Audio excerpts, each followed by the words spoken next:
نامه سر به مهری است از خلیفه مسلمین امیرالمؤمنین یزید ابن معاویه به والی کوفه نعمان ابن بشیر.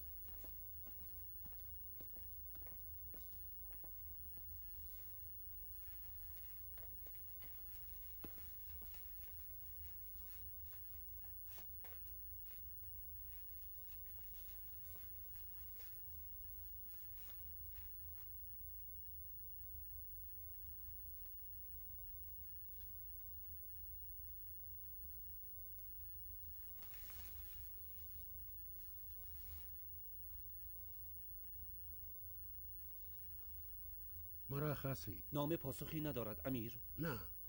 چه پاسخی؟ خلیفه نوشته مسلم ابن عقیل که سفیر حسین ابن علی است به کوفه آمده. مراقب باش فتنه درست نکند. بسیار خوب، ما هم مراقبیم.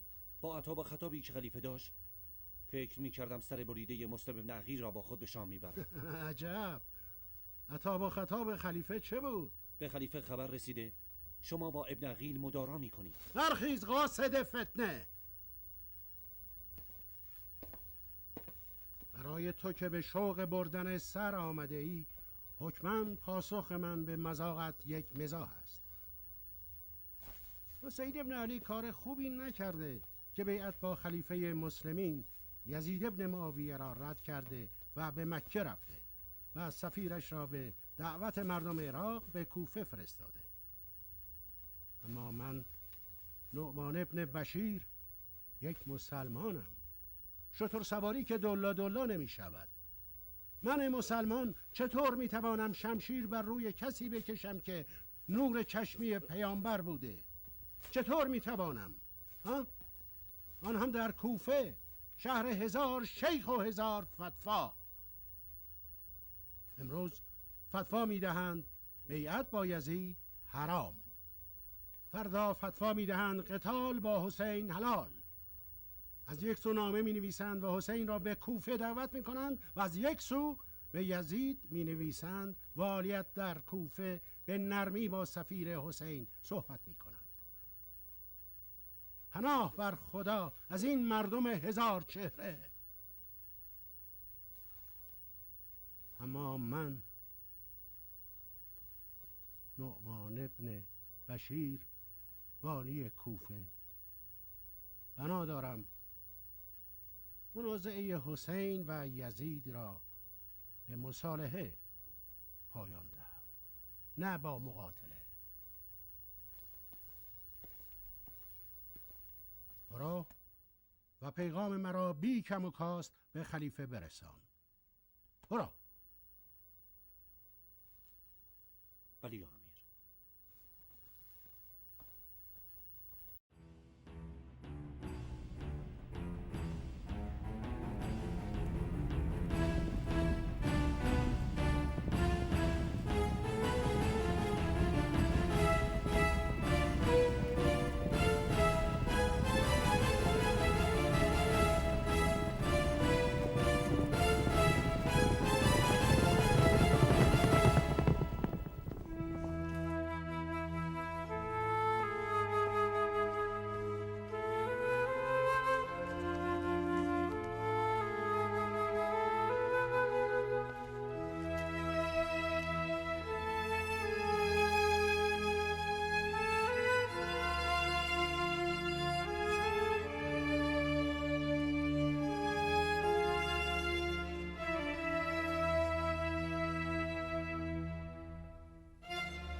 مرخصید.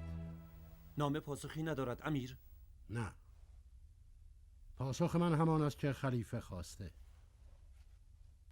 خدا پدر خلیفه را بیامرزد. باری را از روی دوشم برداشت که ممکن بود کمرم را بشکند.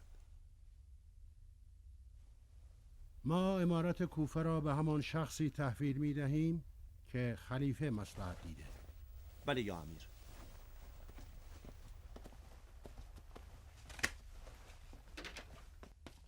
یزید با این عزل و نصب پایش تمام رشته های معاویه را حمله می کند.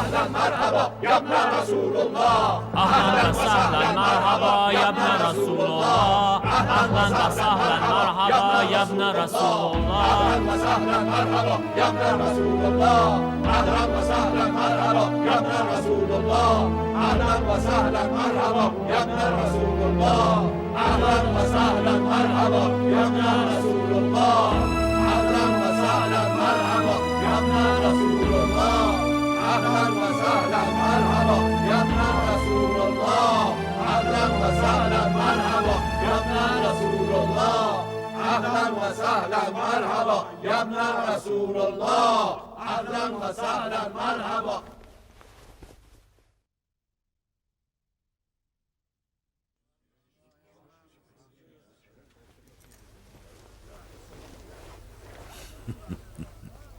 سیاست کمی پیچیده است. یک تیرانداز ماهر میتواند صیاد ماهری باشد وقتی که تیرش به خطا نرود. با یک تیر یک شکار میتواند بزند، نه دوتا.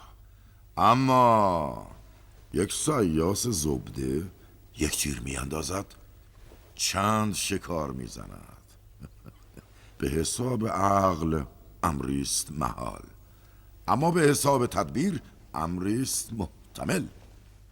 جماعت، حسین ابن علی دیر جنبید.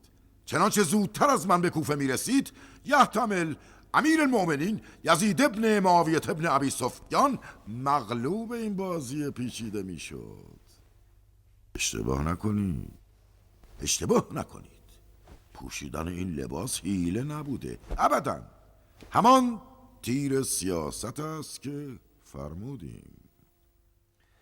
اولا عمق خطر حسین را شناختیم. ثانیاً محکی بود بر قدر شناسی و نمک نشناسی مردم کوفه نسبت به خلیفه مسلمین.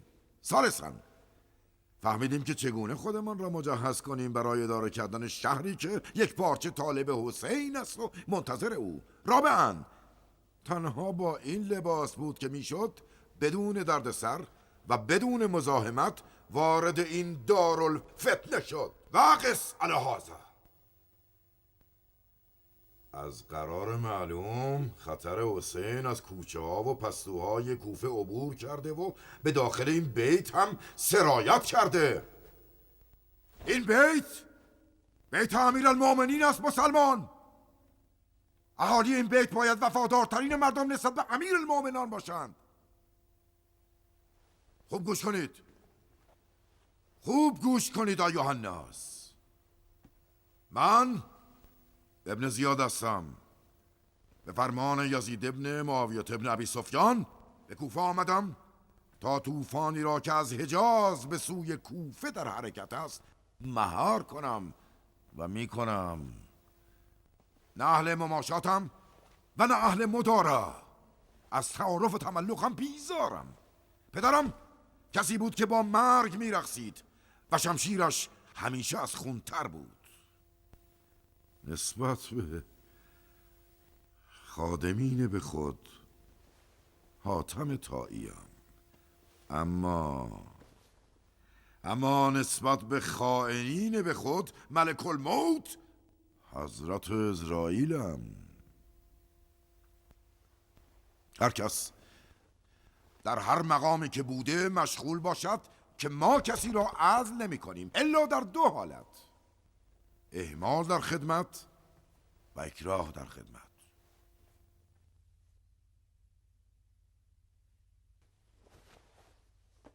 سران لشکر، همچنین متصدی خزانه، بدون فوت وقت وضعیت خود را مکتوب کنند.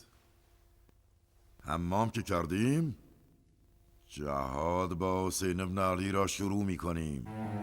مرخصید.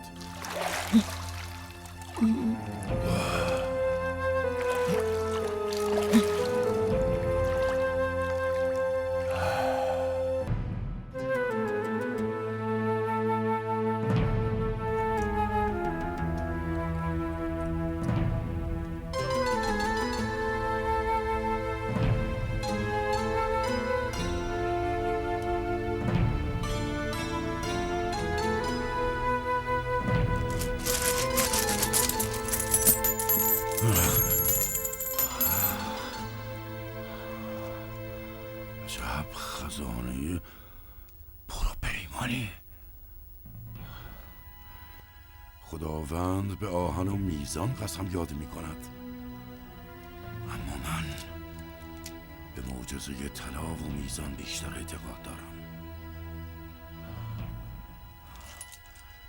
با این همه طلا نعوذ بالله می شود با خدا در افتاد شهرزاد حسین ابن علی.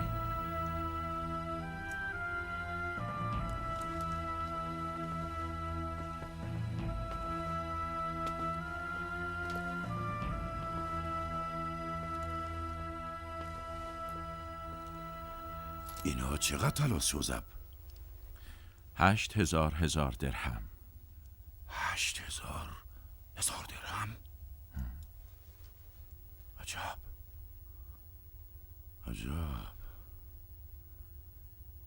فکر می کردم کوفه با وجود محاسبی مثل تو خزانه چاقی داشته باشد، اما نه اینقدر زیاد. فوق تصور من بود. برای همین مبالغی از خزانه بصره هزینه کردیم. هرچه هزینه کرده اید مرقوم بفرمایید خزانه می پردازد. بدون شک عمده بودجه را لشکریان می بلند.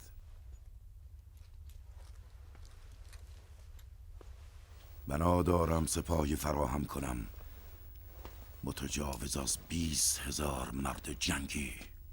برای حمله به کجا؟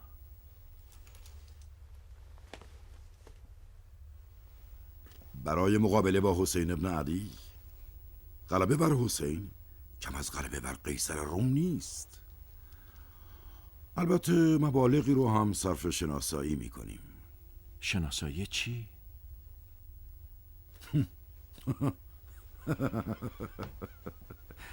شوزب، با این پرسش ها پیداست که الفبای سیاست رو هم نمیدانی. خدمتتان عرض کرده بودم محاسبی مثل من فقط اعداد و ارقام را خوب میشناسد. حقیر از علم سیاست بی بهره است. خب البته هر کسی را بهره کاری ساختند. در عوض خود من در علم حساب کمی بی استعدادم. طبق اخبار موثق 12,000 نامه از طرف کوفیان به حسین نوشته شده. میخوام نام تک تک آنها را بدانم. در ازای هر نام 100 دینار عراقی میپردازم.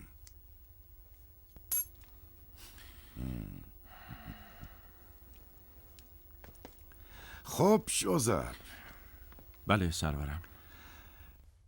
حکایت دیر سنت ماریای کوفه و آن دخترک ترسا چه بوده که خاطر امیرالمومنین یزید را مکدر کرده؟ شنیدم مقامات دیر نامه نوشتند و اعاده حیثیت کردند. خبرش به امیر هم رسیده؟ تعجب کردی؟ البته. اینکه دیرانیان بدپیلند و از کاه کوه ساختند و به خلیفه شکایت کرده اند تعجبی ندارد.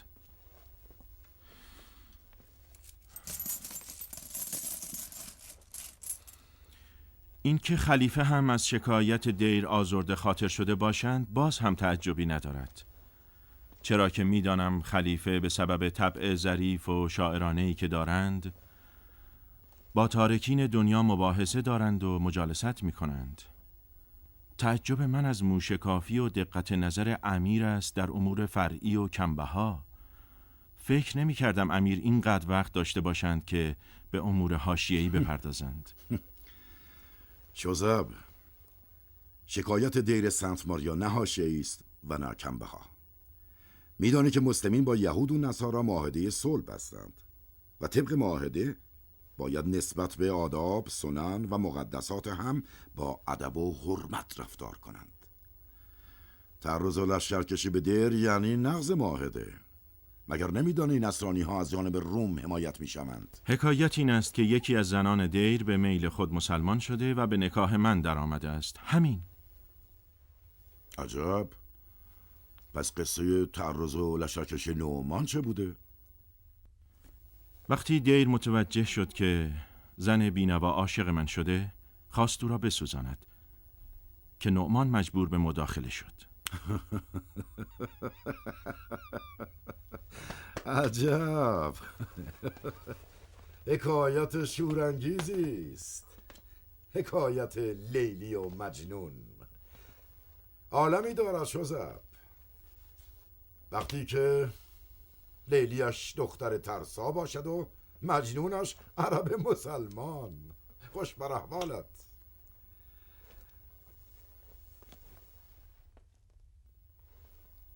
میدانی من همیشه از بابت زنان بدشانس بودم. زنان ما همه مصلحتی اند و رفع تکلیف. شوزب مراقب باش. نیش زنان کشنده است. خلیفه در باب شکایت دیرانیان دستوری دادند؟ بله، خواستند از ایشان دلجویی کنیم و مسببین اهانت به دیر را کیفر بدهیم. مسبب تعرض به دیر نعمان بوده که عزل شده. شوزب، دیر ماریای نصرانی را میخواهد.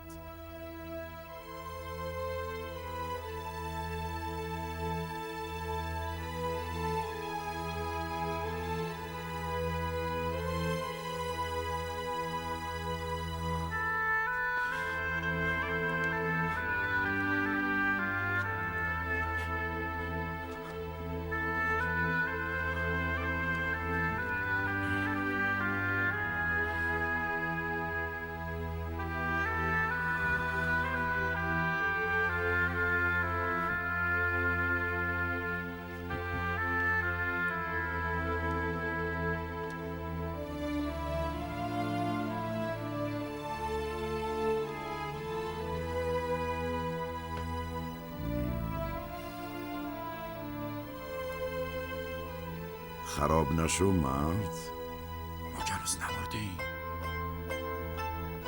بالاخره یک راهی برای رضایت دیر پیدا میکنیم. تو خزانه دار مایی و تا وقتی که با مایی از جان و مال و ناموست حفاظت میکنیم. نگران نباش جناب خزانه دار.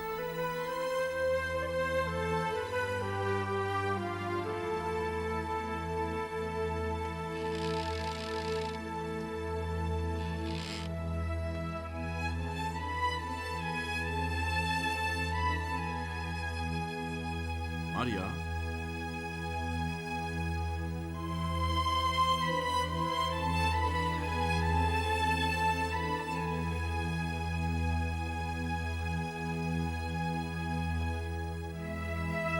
ماریا، ماریا،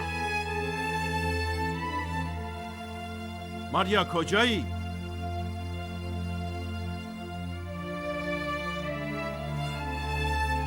ماریا؟ بانو نیستم. ماریا به مسجد رفته مولای من. به مسجد رفته؟ برای چه؟ رفت برای نماز. نماز را در خانه هم می شود خواند. تنها رفت؟ بله مولای من. تو چرا همراهش نرفتی؟ تو که میدانی او حال مساعدی ندارد. خواستم بروم اما بانو اجازه نداد. تو چرا گوش کردی؟ من تو را برای این خریدم که همیشه با ماریا باشی و لحظه ای از او غافل نشوی. باور کنید من بی تقصیرم. ترسیدم اصرار کنم بانو عصبانی شود. بسیار خوب. نهار چه پخته اید؟ بانو حوث عدسی کرده بودند. عدسی پختم. برای نهار میمانید یا میروید؟ نه میمانم. چه غذایی میل دارید بپزم؟ همان عدسی خوب است. الان میل میکنید؟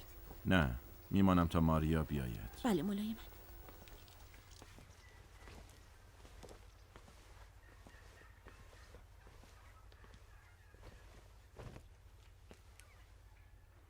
منتظر چنین روزی بودم.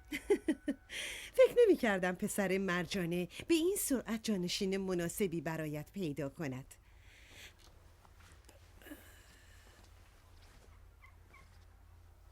آخیش راحت شدی نه؟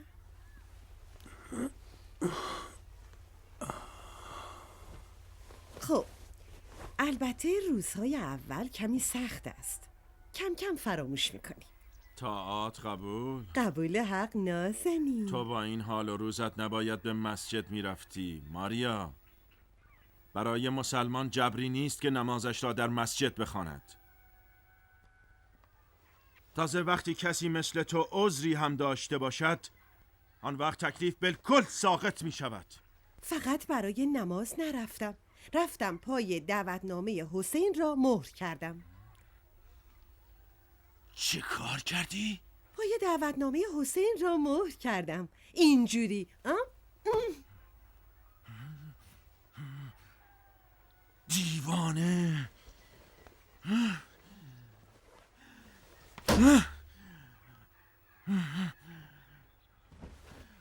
کسی که تو را نشناخت. اتفاقی افتاده؟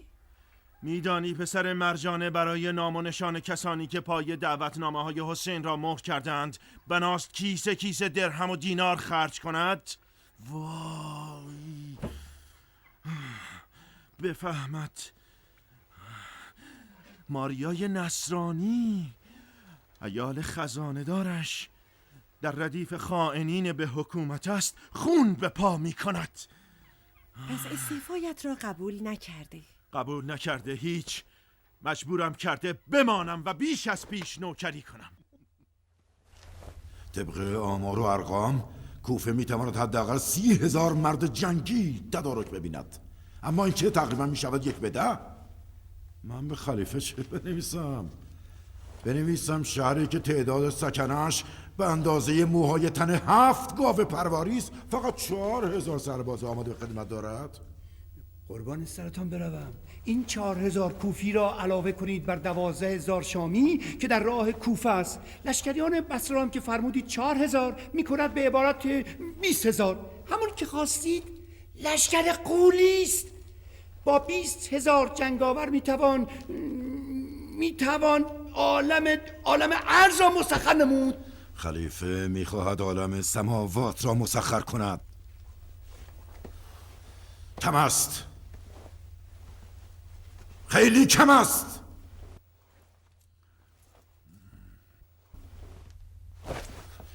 یبن انس، یبن زلجوشن، بروید قبایل را با خودتان متحد کنید. من از هر کدام شما 1000 مرد جنگی میخواهم. فکر مخارجش را هم نکنید. شکر خدا خزانه کوفه به کاهدانی پر از کاه میماند. 500 را من تضمین میکنم امیر. 1000 یبن زلجوشن، 1000. پدر و مادرم به فدایت. من میتوانستم 1000 سرباز فراهم کنم که یاغی میشدم و برای خودم پادشاهی میکردم. چم خیلی دست و دل بازی کرد. من خیلی همت کنم 200 الی 300 است. تازه برای همین تعداد هم باید به قبایلی روی بیاندازم که با آنها کدورت دیرین داریم. عرب یا بر سر شتر دعوا می کند یا بر سر پشکل شتر. آنقدر طلا می دهم شتر بخرید تا دیگر نیازی نباشد بر سر گانش نزاع بکنید. مغل یا امیر. طلا. اطاعت.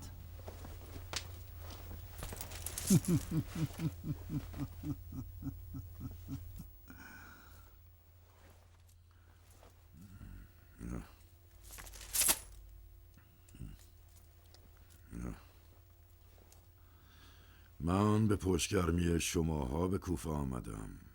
وقتی شما اظهار عرض می کنید من احساس غربت می کنم. نخواستم که شق القمر بکنید. قرآن نمی خوانید؟ حکایت همان گوسالی سامری است در برابر ید بیضای موسی. با این چیزها همه کاری می توانید بکنید. بروید زور خودتان را بزنید.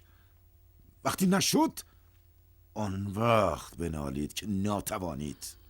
ما با خونمان بیعت کردیم امیر. غرض این بود که امیر با اعداد و ارقام موهوم به چاهی نرود که چاه ویل است. بعضی وقتا موهومات چاره سازتر از واقعیت است. شمر تو که در سفین بودی تجربه کردی؟ ندیدی بهم راست وقتی گردونه موهومات را میچرخاند چه معجزه ها میکرد؟ خب حالا زودتر از اینجا بروید و جلوی این جماعت دمدمی مزاج بیشتر از این آبروریزی نکنید. بروید.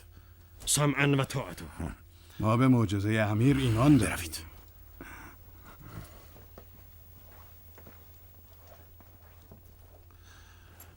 خب ابن حریس، نام این مؤمنین منتظر را کجا نوشته بودی؟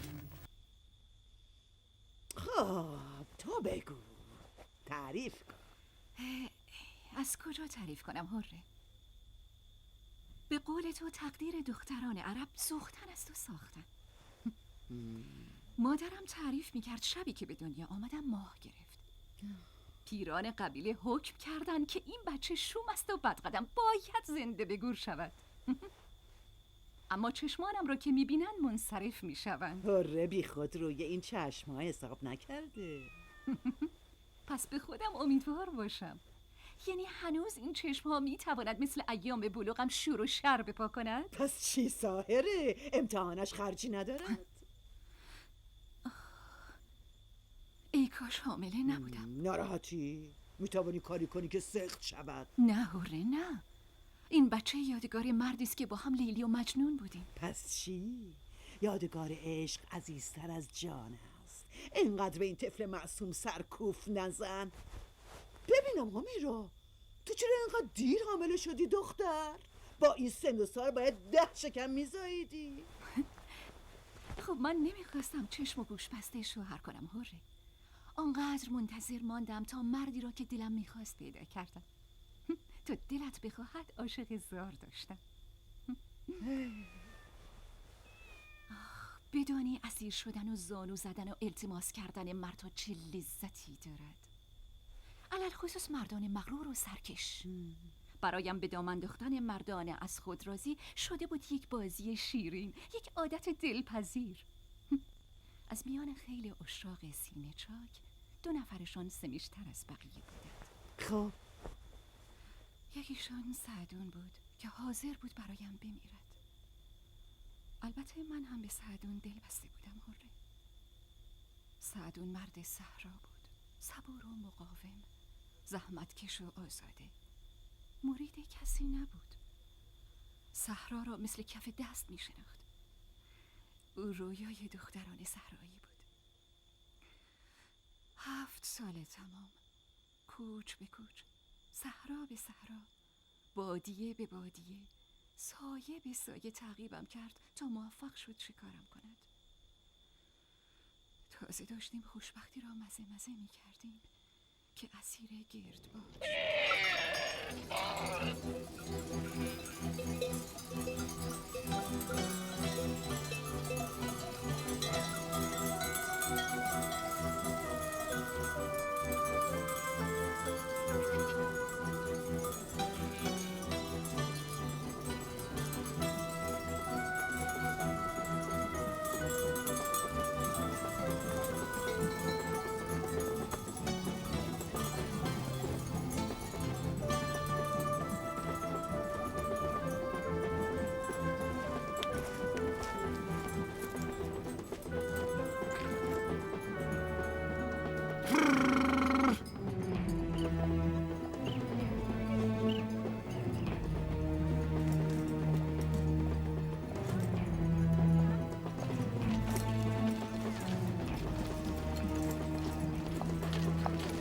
سعدون بگو همه مردان شمشیر ببندن. دلواپس چی هستی همیرا؟ نمیدونم، شاید راهزنان حمله کنند. راهزنان این دوروبر تمام سگان سعدونن. سر موقع باج سیویلشان پرداخت می شود. خیالت آسوده باشد عروس صحرایی. سعدون اینجا خاک عراق است و این وادی نزدیک به کوفه. من این صحرا را بهتر می شناسم. همیرا تا در کنار سعدونی نترس. عراق عرب برای من بیشه مجهولی نیست. گرگ و شیر و پلنگش را می شناسم. حکایت گرگ و پلنگ و شیر نیست سعدون. این روزها عراق ناامن است، بوی جنگ می آید. جنگیان از چوپان صحرا گوشتی می خواهند. خب فدای سرت. 500 گوسفند و 100 شتر کابین همیراست. صد شتر و 10 میشش صدقه سر. دلشوری من بیخود نیست سعدون. اتراق کردن در این وادی خطرناک است. هر چی زودتر باید کوچ کنیم بی معطلی. همیرا این گله مرتع میخواد. اینجا ییلاق خود ماست. صحبت بیسیاسی هشم نیست که هر کجا دلمان خواست اتراق کنیم. کوچ کنیم احشام تلف میشوند، گله میمیرد. به جهنم. بودو میشمان نفله شود بهتر از آن است که خودمان بمیریم. چون تو میخواهی بحثی نیست. کوچ میکنم. فقط اجازه بده راه چاره پیدا کنم.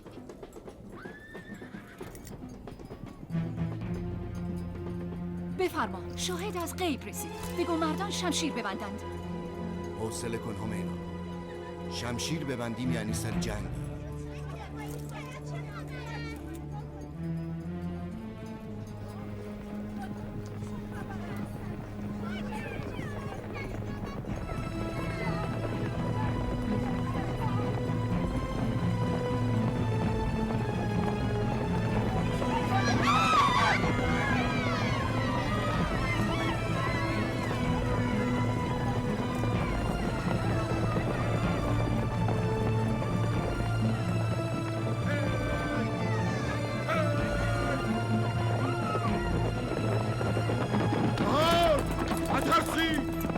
شیون نکنید.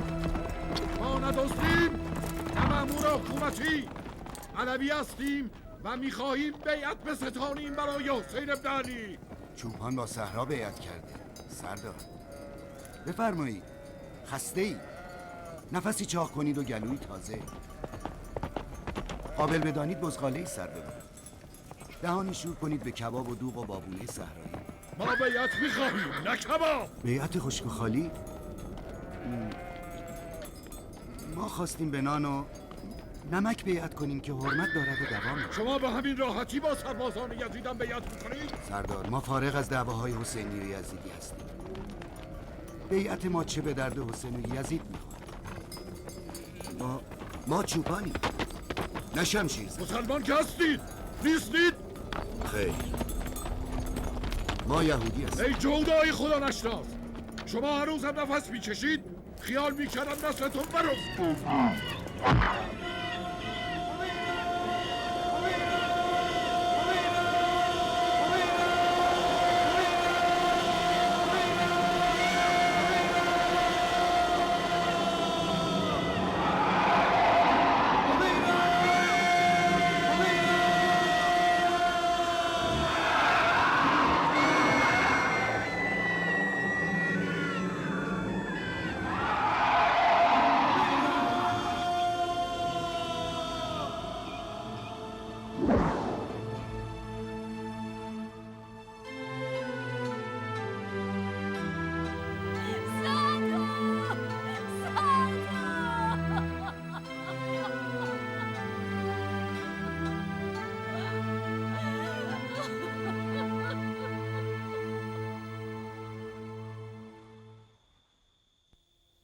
رویای سالهای جوانیم، یک عمر انتظارم، مرد محبوبم، عشقم، جلوی چشمانم به ضربت کینه یکی از یاران علی به خاک افتاد و تنها کلمه‌ای که با روح پاکش از حلقومش بیرون آمد همیرا بود.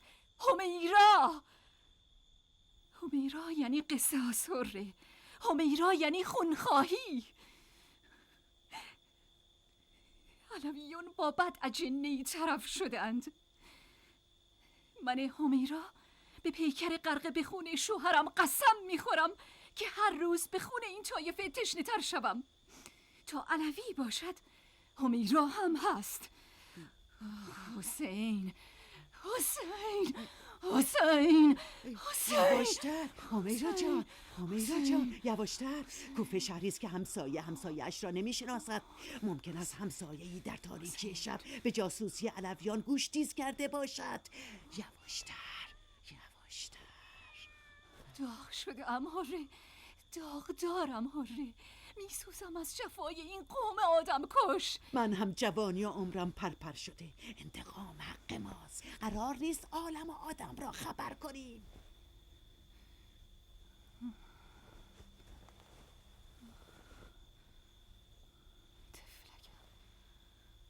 در شکم مادر یتیم شدی. مادر قول می‌دهد که پیراهن سیاه پدرت را بر قبر حسین بکوبد. قول می‌دهد که بر جنازه پسر علی برقصد. عجب ویاری کردی. ویارم جگر حسین است. شدی هند جگرخوار؟ نمیتوانم؟ چرا؟ خوبم میتوانی. با چشمایی که تو داری قول میدهم دست قطامه و جعده را از پشت ببندی. علی و پسرش حسن به دست دو زن قصاص شدن. من هر دو را دیدم. تو به جفتشان سری چشم جادو. هره بگو جان هره. کمکم میکنی؟ تا پای جان. از کجا شروع میکنی صیاد؟ از شوزب خزانه دار. همیرا ناامیدم نکن. شوزب مرد این کار نیست، یک شیاد متقلب است. خیال کردی چرا از او بدم میآید؟ چون خائن است. به ظاهر نوکری یزید را میکند، دلش با پسر علی است. تنها کسی که میتواند حسین را بکشد ابن مرجانه است. بله، به شرطی که شوزب خزانه دار مانعش نشود. وقتی شوزب میتواند ابن زیاد را وادار کند که به عیادت دشمن سرسختش هانی برود، حتما میتواند او را از کشتن حسین هم منصرف کند. همیرا، شوزب عاشق زنش ماریای نصرانی است. تو نمیدانی چه لشکر و لشکرکشی هایی کردند تا این وصلت سر گرفت. او فریب چشمای تو را نخواهد خورد. بی خودت را خار و خفیف نکن. پس معلوم شد به چشمای من اعتقادی نداری. چنان مثل موم نرمش کنم که حظ کنی. چرا خدا امیر نه همیرا؟ تو میتوانی کاری کنی که جادو و جنبل شوزب را باطل کنی. میتوانی خود او را از چشم امیر بیاندازی. هره، عمر امارت کوتاه است و زندگی امرا پر از هول و هراس. تا حالا چند امیر را به خاطر میآوری که به کاخ کوفه آمدند و رفتند، اما شوزب خزانه دار از جایش تکان نخورده.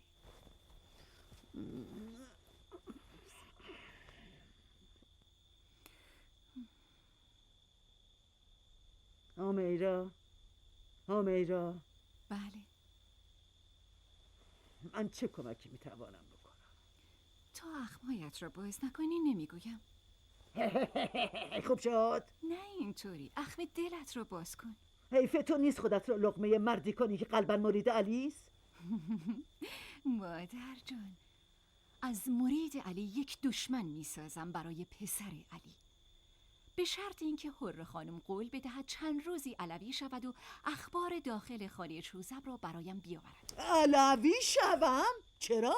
چون ماریای نصرانی یک علوی پراپا قرص است. تو از کجا میدانی ماریای نصرانی یک علوی است؟ خب نازنین من، وقتی شوزب علوی باشد که به قول خودت هم هست، حتما زنش هم علوی است.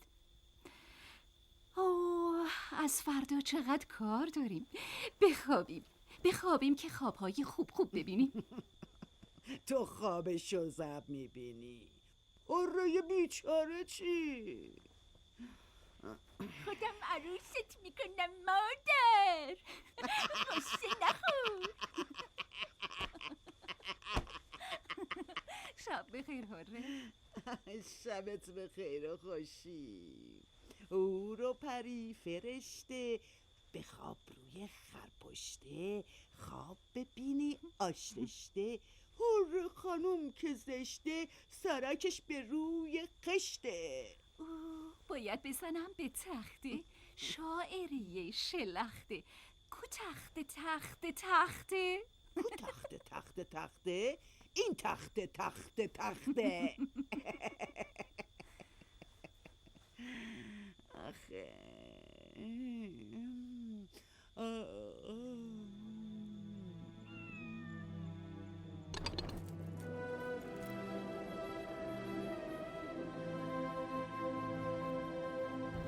برو که به بیعتت برسی مرد عرب. عشق تو به من نیرویی بخشیده که قادرم دنیا را فتح کنم. نه شوزب، دنیا را نمیخواهم، خزانه کوفه را میخواهم. این خاصیت قوم بنی اسرائیل است. طلا را میپرستند به جای خدا. من طلاهای خزانه را نمیخواهم شوزب، ریاست بر خزانه را میخواهم. میروم که امیر شوم بر خزانه کوفه. برای عاشق کاری نداره.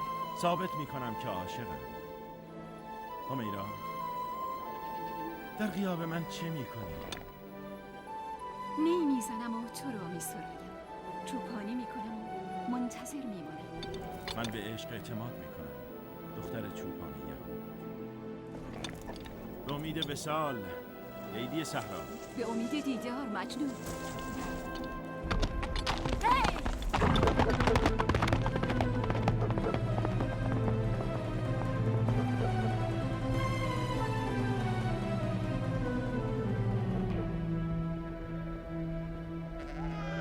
دخترک خیره سر، چشمم روشن، دختر من عروس کی شد؟ عروس دامادی همچی شد. زن یک مسلمان، آن هم چه مسلمانی؟ مسلمانی که مرید علی است. برو، خجالت نمیکشی؟ حرامت باد شیرم، دختر یهودی باید سایه علوی را به تیر بزند، غمزه بیاید و دلبری کنن. تو واقعا به او قول دادی؟ ای خاک بر سرت! مادر، درد بیدرمان و مادر. بچه که بودم همیشه صدا بیکردی عروسه. عروسه؟ ای کاش استخوان نترکانده بودی. عروسه؟ نکن! عروس شیطان. پس این عروس شیطان را دست کم نگیر. با کشته شدن علی آینده کوفه در دست معاویه است. من یکی از مریدان سرسخت علی را وادار کردم که به معاویه نزدیک شود و به پسران علی خیانت کند. بد کاری کردم هنزله. همیرا، آمدیم و این آدم بدپیله شد امیر خزانه کوفه. تو میخواهی زنش بشوی؟ کوتاه بشود امیر، آن هم امیر بر خزانه کوفه. هر وقت امیر شد و آمد قصه‌اش رو میخوری. هنزله، مردی که هی دم از علی میزند قیافش دیدنیست وقتی بشود نوکر معاویه. نه؟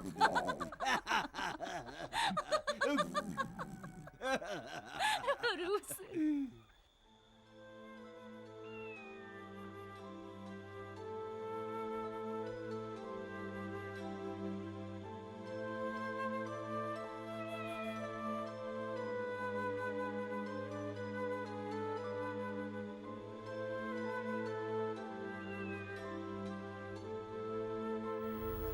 یافتن او برای من شده کابوس. هرچه مأمور خفیه و جاسوس گماردیم بی ثمر بود. هنوز نتوانستیم سرنخی پیدا بکنیم. شده کلاف سردار گم. شوزب، تو چیزی به عقلت نمیرسد؟ جسارت است امیر. فرض کنید مسلم ابن عقیل در خانه هانی یا سلیمان است. خب بعدش میخواهید چه کنید؟ میخواهید لشکر کشی کنید و ابن عقیل را بکشید؟ یا میخواهید او را غافلگیر کنید و اسیر نمایید؟ در این صورت با هواخواهان مسلم چه میکنید؟ خب وقتی مسلم کشته شود طرفدارانش را زودتر میتوان مهار کرد. طرفداران مسلم 10 تا و 100 تا و 1000 تا که نیستند. نیمی از مردم کوفه با مسلمند. یعنی شما با این سیاست بنا دارید کوفه را به 2 تکه تقسیم کنید و این 2 تکه را به جان هم بیاندازید؟ خب این همان جنگ خانگی است که امیر بنا داشتند با هوشیاری از آن پرهیز کنند. پس چاره چیست شوزب؟ چاره همان است که تا به حال کرده اید. شما تا به حال موفق شدید نیمی از مردم کوفه را با خود متحد کنید. یادتان نیست؟ روزی که وارد کوفه شدید تقریباً همه کوفیان را دشمن خود دیدید. چرا همین سیاست را ادامه نمی دهید؟ خب من از طرف خلیفه تحت فشارم. خلیفه هم که عجول است. اقلن تا به حال 10 بار برای من نامه نوشته که ابن زیاد بجنب. چرا دست میکنی؟ چرا ابن عقیل را نمیکشی؟ خیال میکنه مسلم ابن عقیل ساده لوح است که من درازش کنم و سرش را گوش تا گوش ببارم. خدا نیامرزدت سرجان که این آش را تو برای من پختی. ما داشتیم در بصره برای خودمان پادشاهی میکردیم، همش زیر سر این سرجان مشاور یونانی خلیفه است. خدا لعنتت کنه. آخری چه مخمسه است. واقعا مخمسه است. امیر حق دارند که آشفت خاطر باشند. با اصراری که خلیفه برای کشتن ابن عقیل دارد، باید خودمان را برای جنگ قریب الوقوع آماده بکنیم. ما امروز بیعت نیمی از کوفیان را داریم، پس بهانه‌ای برای تأخیر در جنگ نداریم. جنگ حتمی است یوزب. باید ابن عقیل را پیدا بکنم. جنگ خانگی یک جور خودکشی است امیر. میدانم خودکشی است، چون نمیدانی دشمن در یمین است یا در یسار، در مقابل است یا در پشت سر. با این وجود راه گریزی نیست. امارت سخت به دست می آید، اما حفظ کردن آن سخت تر است. گاهی مجبوری برای حفظ قدرت غرامت سنگینی بپردازی. باد من خودم اهل خوف و خطرم و باک ندارم که دل به دریا بزنم. آهای صاحب خانه، گل نیاوردم که بهتر از گل آوردم، بهتر از گل در چنته دارم.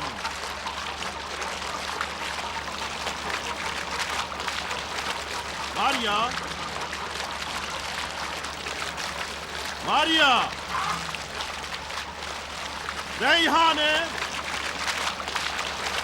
ریحانه سیاه حبشی کجایی؟ چشمت روشن جناب خزانه دار، بفرما. اینجوری فرمانت را میخوانند و تمکین میکنند. والله قسم این ضعیفه از مخ راحت است. مردی که نتواند در خانه خود حکومت کند زیادی زنده است.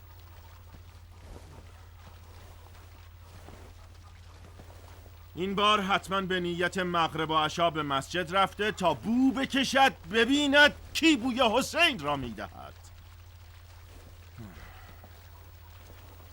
افسارش نزنی فردا هوس زیارت مسلم ابن عقیل را میکند. دیوانه. عاقبت با این علوی بازی‌هایش همه زحمات ما را به باد فنا می‌دهد.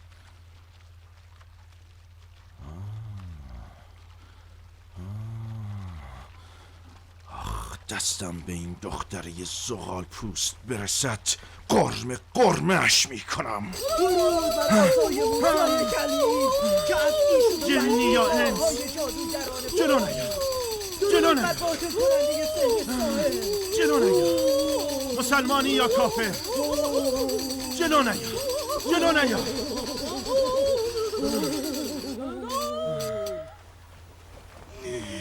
خوش آمدی پهلوان میدان مکر. دیوانه ها، نزدیک بود قبض روح هم کنید.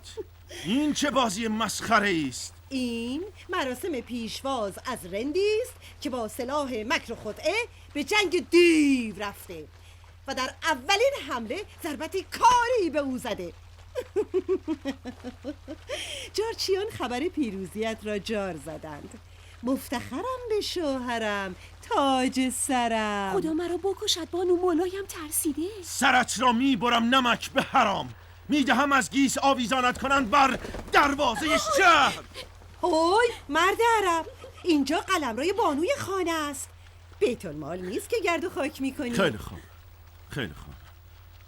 با اینکه در قاموس عرب نیست مرد به زن باج بدهد، من یکی اقرار میکنم که زن ذلیلم و مایه ذلت عرب. بانو میتوانند ما را به جرم این گردن کشی تنبیه کنند. کارت کارستان بود شوزم. قابل شما را نداشت بانو.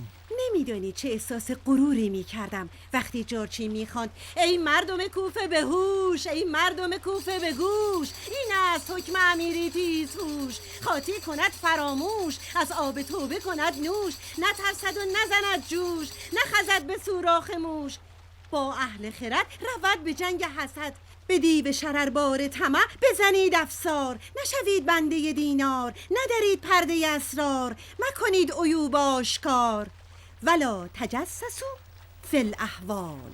عجب حافظه‌ای. چند بار جار زدن بلبل؟ من فقط یک بار شنیدم قربان. با یک بار شنیدن همه را از بر شدی؟ بانویم در همه کار نمونه است. تا یکی غارغار نکن کلاغ سیاه. بانویت به تعریف و تمجید تو احتیاج ندارد. او خودش خوب بلد است چه کار کند که بشود محبوب دل. تو به کار دیگ برس. دیگچه؟ بوی سوختنی می آید. وای خدا منو بکشد، غذا سوخت.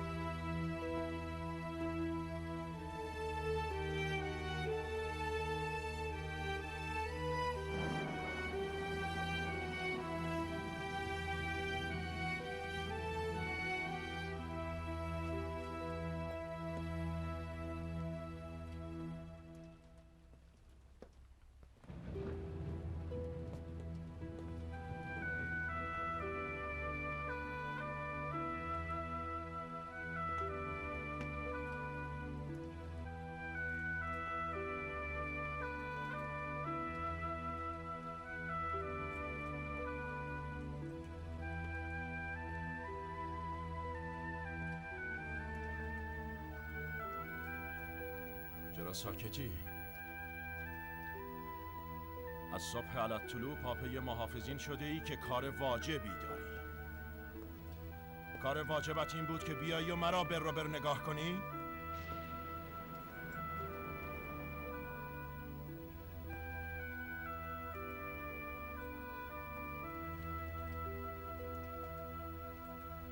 عجب عوضی آمدی. اینجا میکده نیست که جولان میدهی ساقی. بنده وقت مغازله ندارم. کار واجبی داری زود بگو و الا واجب تر دارم.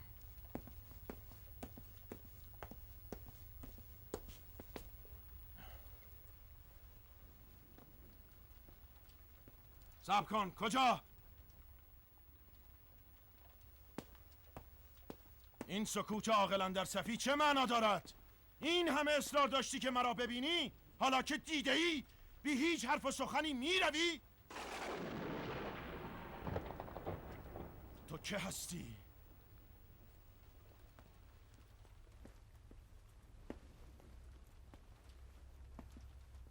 بهای آدمیزاد چقدر است آقای خزانه دار؟ معما طرح نکن. تو که هستی و چرا آمدی؟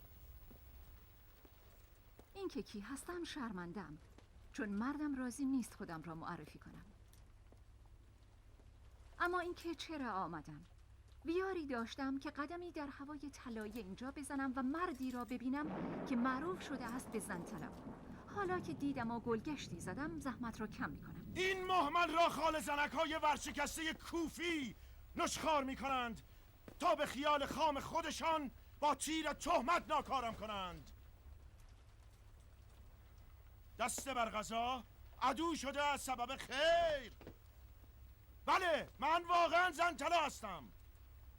شکر خدا زنی دارم قیمتی تر از طلا و پاک تر از ململ. برو سایه شیطان، برو به آنها که اجیرت کردند که بیایی و مرا وسوسه کنی بگو شوزب امین مثل شیر از بیت المال مراقبت می کند و پر کاهی حق را ناحق نمی کند. درود بر شوزب زن طلای امین. کجا می روی؟ باید غرامت این وقت کشی را بپردازی. چقدر می شود زنطلو؟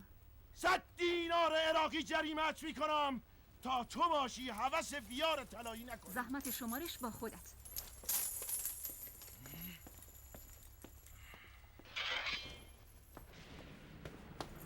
برقه از چهره بردار تا ببینم با کدام شگفتی خلقت طرفم. ای وای، شما نامحرمید آقای امانتدار. چشم چرانی از شما بعید است. مجازات کسی که به جاسوسی آمده رسوایی است. شاید هم دادم از گیس بر دروازه آویزانت کنند تا همه کوفیان سیاحتت کنند. آبروی من آب جوی نیست که بیایی و دست و صورتت را بشویی و بروی. برقه بردار زود. بردارم؟ نمی ترسی؟ از چه بترسم؟ نکند چهرهت را خوره خورده یا صورتت سوخته. آقای خزانه‌دار دست بردار، پشیمان می شوی. پشیمان می شوم؟ نکند مفتخر می شوم به زیارت ملکه پریان. این بازارگرمی را برای کسانی کن که چشم و دلشان گرسنه است. من به حمدالله چشم و دلم سیر است. برقه از چهره بردار تا ندادم حدت جاری کنند. ضعیفه. یادت باشد خودت خواستی.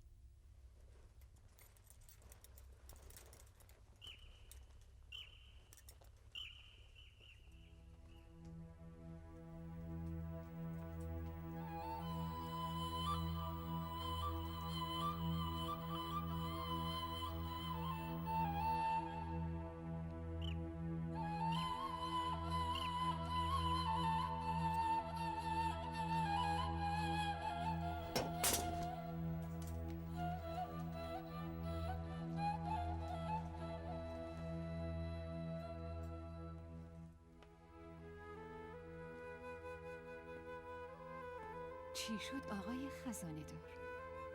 چرا میخ شدی؟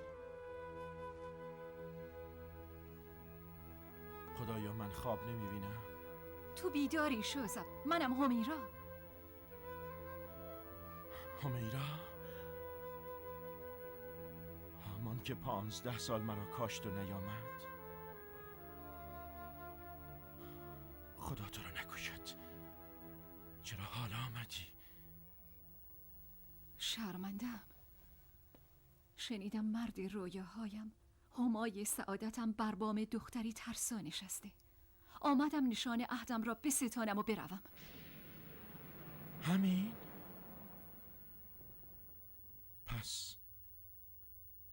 پس تکلیف 15 سال انتظار من چه می شود؟ من به راهی رفتم که تو می خواستی. به ارادتی پشت کردم که تو شرط کردی. بر مسندی نشستم که تو کابین خود کرده ای. این از جواب 15 سال وفاداری؟ آمدی امانت به ستان یا بروی؟ چیزی که عوض داشته گله ندارد شوزب. من هم 15 سال در آتش خشم و تعصبات قوم و قبیله‌ام سوختم.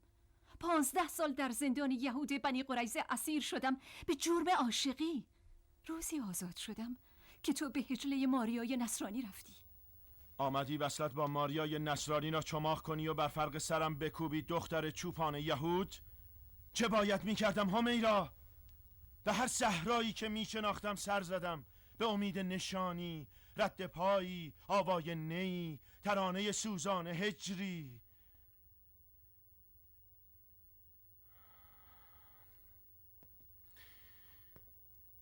انگار همیرا خواب و خیالی بود. 15 سال آزگار به هیچ زنی نگاه نکردم به حرمت عهدی که با تو داشتم. 15 سال در این طلاخانه عشق تو موی سپید کردم و تو نیامدی. اما اکنون که آمدی درد دلم را بشنو، بعد برو. بگوشم آقای خزانه‌دار. آهای نگهبان! آقای خزانه دار، باور کنید من نه جاسوسم نه آمده بودم با آبروی شما بازی کنم. آمده بودم مردی را ببینم که در خوشبختی و کامروایی مثل شده برای شهری و ایلیاتی. اجازه ورود به احد و ناسی ندهید. در بیت المال را ببندید و به هیچ وجه من الوجوه باز نکنید تا خبرتان کنم. بله یا امیر.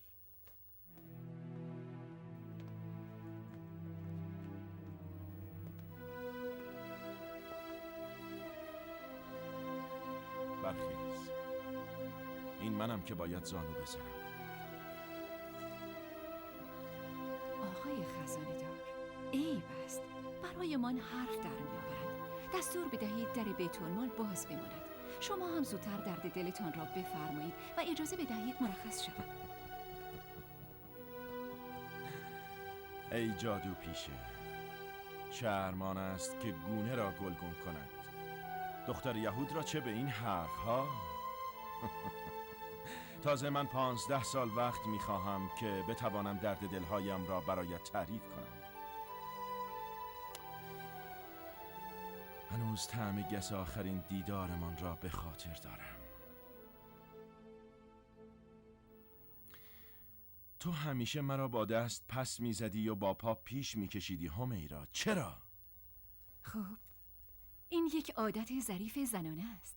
تسلیم شدن بیچون و چرا در برابر عاشق یعنی فاتحه خواندن بر عشق. تو آن روز ساز ناکوک بودی. نیلبکت آوای خوشی نداشت. نیلبک من آن روز جیغ میکشید شوزب. کاش از صدای جیغش هوشیار میشدیم.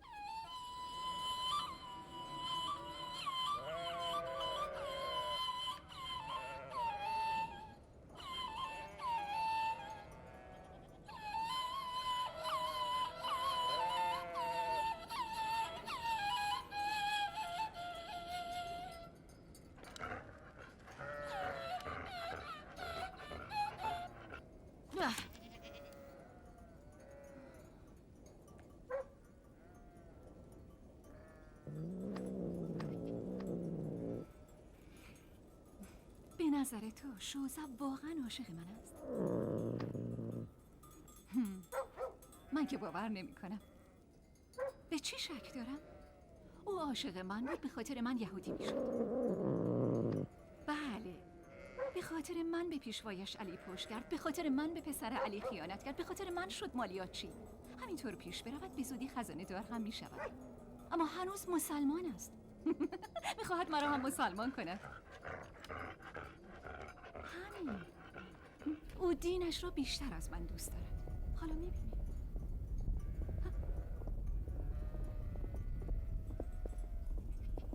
بلند شو، بلند شو، او کن بترسانش، بلند شو بترسانش، بخندی، بلند شو.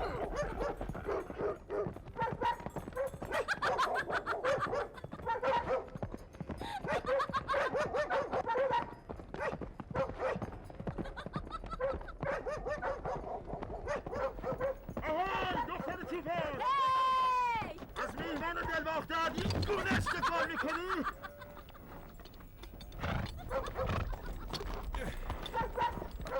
هر سگت تو نبود با یک ضربت شمشیر راحتش میکردم.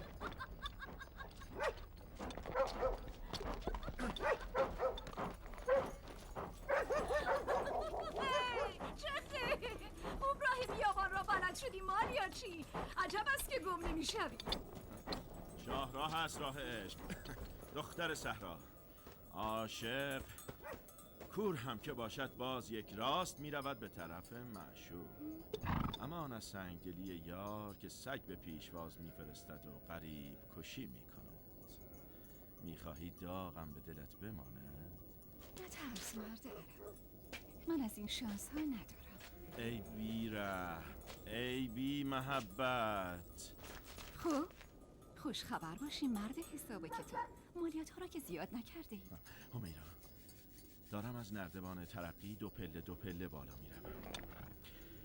آوازه‌ای پیدا کردم که بیا و ببین. همه به سر مالیاتی امینی به نام شوزب قسم می خورند. آوازم به شام رسیده. تا کرسی خزانه داری؟ دو پله باقی مانده. زیادی باد به قبقب ننداز مالیاچی پرآوازه امین. این نام و این مقام که داری از دولتی سر همیراست؟ 100 البته. همیرا نبود شوزب تا به حال 100 کفن پوسانده بود. همیرا آماده باش، همین روزها حکم امارتم از شام میرسد. به قصر طلایی کوفه خوش آمدی دختر چوپان. شوزب، من دختر صحرایم، در قصر طلایی کوفه میپلاسم میمیرم. این قصر طلایی کابین توست همیرا، خودت خواستی. میخواستم، حالا نمیخواهم.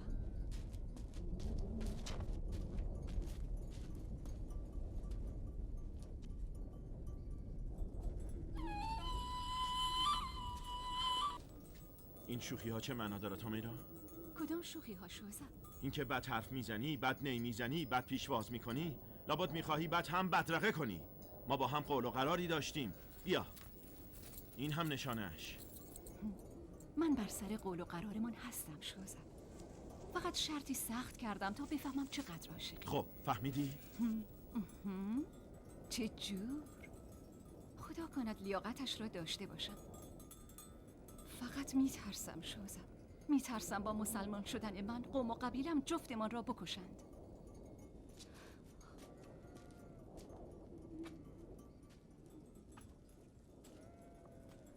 کاش تو یهودی میشدی. چی؟ من یهودی شوم؟ من؟ شهر هرت است که ما را بکشند؟ آن روز باید میترسیدی که من کاری نبودم. من به زودی یکی از افراد مهم حکومتی میشوم.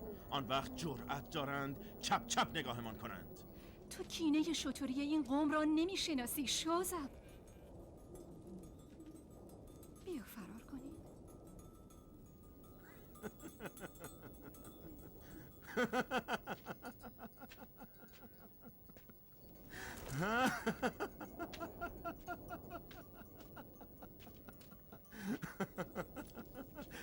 بعد از این همه غرامت دختر صحرا هیچ اتفاقی نمی افتد. اصلا و ابدا فکرش را هم نکن. حالا یک نی جانانه بزن که خستگی راه را فراموش کند.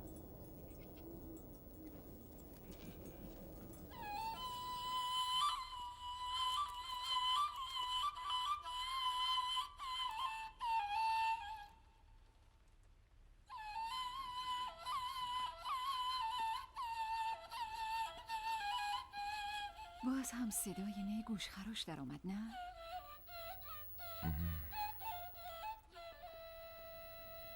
داشت به زبان بی زبانی التماس می کرد که از فردا بترسید، از کینه های نهفته بترسید، از تعصبات کورکورانه بترسید.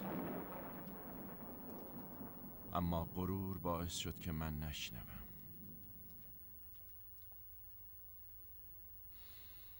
همیرا تو شوهر کردی؟ شوهر کرده باشم چه کار میکنی؟ باید شوهرت فور طلاقت بدهد. آمدیم و طلاق نداد. برایش پاپوش میسازم و پخ پخ. آن وقت تو بیوه میشوی و به نکاح من در میایی. هنوز مثل همون روزها حرف میزنی، مغرور و خودخواه. خب تکلیف ماریای نصرانی چه میشود؟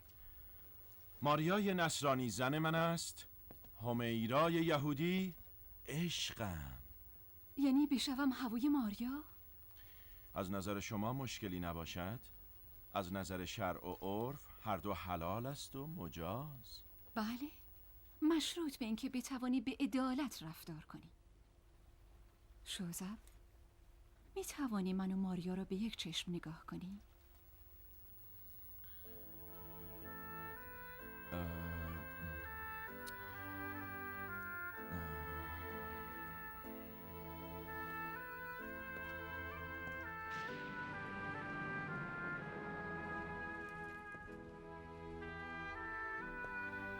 ماریا را دوست داری نه؟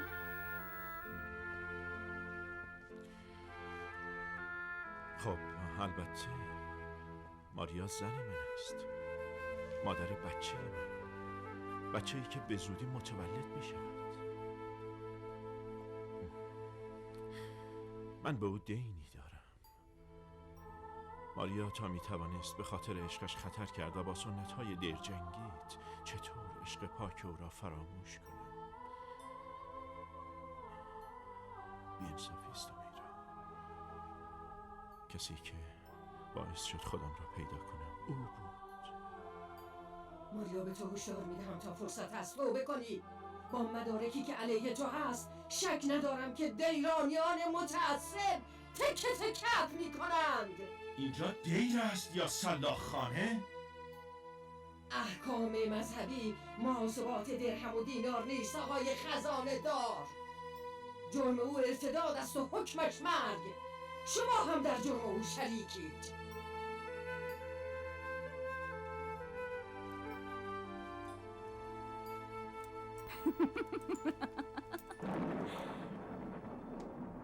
با تمام حسابگری هایت زود گول میخوری شوزر.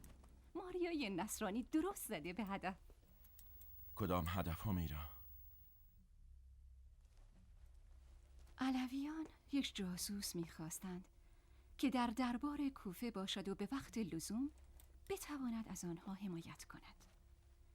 خب چه کسی بهتر از شوزب امانت دار؟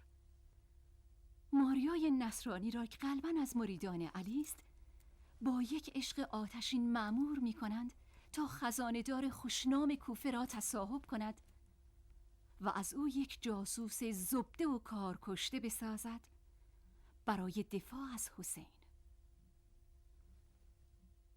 تو ناخواسته و ندانسته به کام شیر رفته ای شوزب. یا للعجب.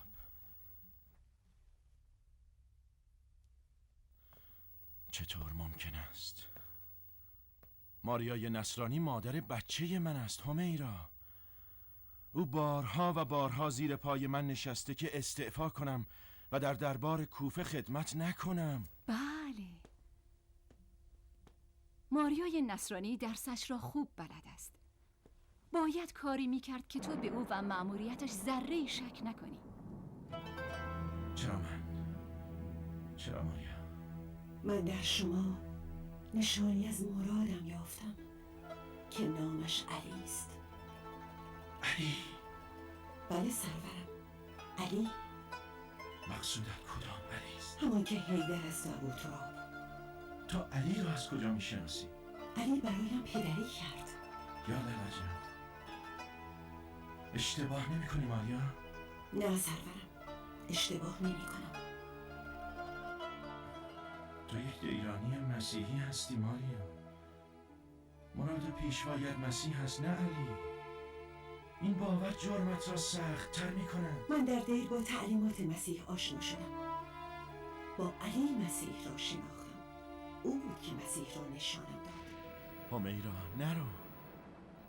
از کجا بفهمم که حرفهایت در مورد ماریا درست است؟ خدا کند دروغ باشد. برای اطمینان خاطر می توانی امتحانش کنی. چطور امتحانش کنم؟ عشق یک زن، دینش، خدا و پیغمبرش مرد رویای اوست. البته شما مردها را نمیدانم. من چون زنم و جنس زنانه را می شناسم فکر می کنم همه چیز یک زن عشق اوست. تو عشق ماریای نصرانی باشی به هیچ قیمتی حاضر نیست تو را به حسین و طرفداری از حسین بفروشد. او مطیع من است. هرچه بخواهم همان می کند. خب خدا را 100,000 مرتبه شکر. معلوم می شود این بدبینی های من حسادت است. این هم یک جور مرض زنانه است. بعضی وقتها چشم دیدن رقیبمان را نداریم. مبارک باشد این خوشبختی و عروسیت با ماریا و پسر کاکلزری یا دختر چشم عسلیت که به زودی به دنیا می آید. خدا برای جفتتان حفظش کند. با اجازه. باز هم به دیدنم میایی؟ نمیدانم. هرچه خدا بخواهد. همیرا، میدانم شوزب. میخواهی از شوهرم بپرسی. شوهرم چند روز پیش عمرش را بخشید به شما. انا لله و انا الیه راجعون. تسلیت عرض میکنم. مرا در غم خود شریک بدان. ممنونم شوزب. همیرا، من نمیتوانم خوشبختی ماریا را فدای خودخواهی خودم بکنم. پس چرا آمدی؟ چرا آمدی و آتشی را که زیر خاکستر خفته بود بیدار کردی؟ این آتش مرده، خاموش شده. آتش زنده نشانی دارد شوزب. ستاره داوود کو؟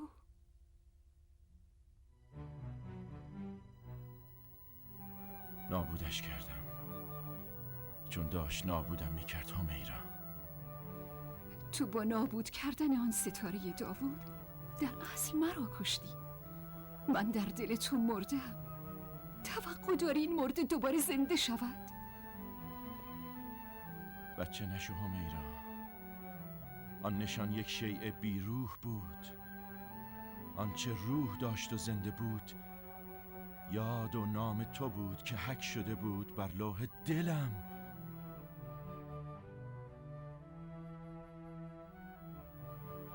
خیال می کردم با سربنیز کردن ستاره داوود می توانم نقش تو را هم از لوح دلم پاک کنم، اما نشد همیرا. تو بودی با همان قیافه چوپانی و همان نگاه آتشین و همان لبخند دلفریب. من بارها و بارها تو را به جای ماریای نصرانی می دیدم. پس خوشا به حال ماریای نصرانی؟ تو هم شوهر کردی؟ بله، اما نپرسیدی کی؟ نپرسیدی چرا؟ من 40 روز بعد از عروسی تو و ماریا شوهر کردم. من چله نشین عزای عشقمان شدم. من نوعروسی بودم که شوهرم از دست رفت. این سیاه که بر تنم میبینی جامعه عزای شوهرم نیست. جامعه عزایی است که در مرگ عشقمان پوشیدم. عشقی که 15 سال به خاطرش شکنجه شدم. همیرا، من قربانی تقدیر شدم. تو که همه چیز را درباره من و ماریا میدانی. شاید ازدواج من و ماریا بهانه‌ای بوده برای رهایی تو، برای دیدار دوباره ما. من به همین دیدارها قانعم.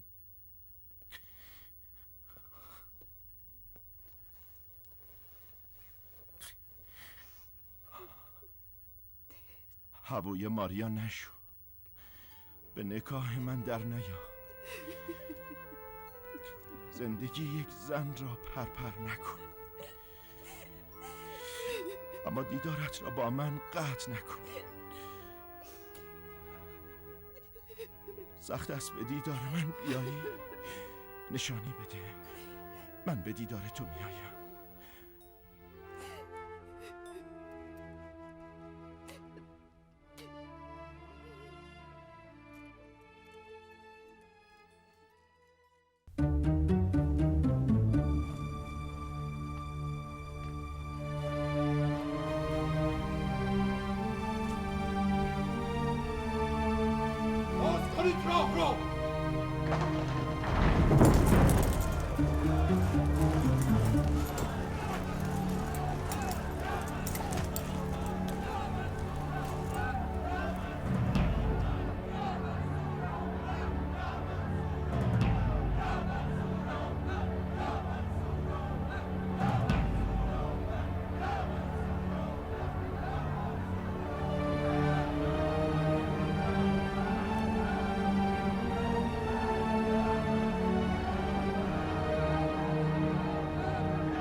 قربان سرت امیر، ابن عقیل خروج کرده.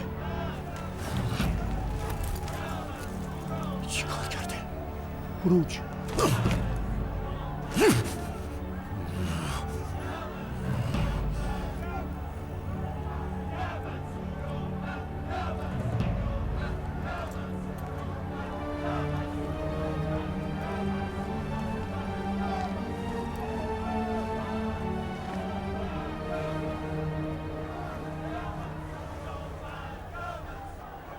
پس این قیل و قال مزهجیان نیست؟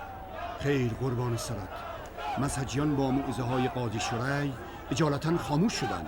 این قیل و قال یاران مسلم است که علی الظاهر به حمایت از خانی برخواستند. جلودارشان خود مسلم است.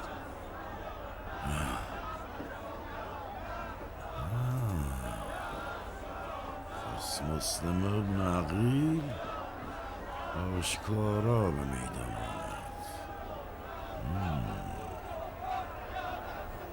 عجب اشتباهی کرد. چند نفرند؟ ریگزار. من که شمارش نکردم امیر. از قول این آن شدیدم که 4000 نفرند. سرانشان مسلم ابن اوسجه و ابو سمامه ساعدی و عباس ابن جعدی جدلیان.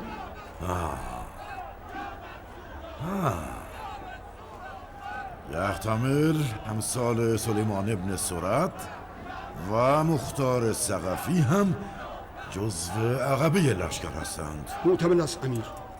چیزی که من دیدم و شنیدم این است که ما در حال حاضر در محاصره لااقل 4000 شمشیر زنیم. 4000 شمشیر زن؟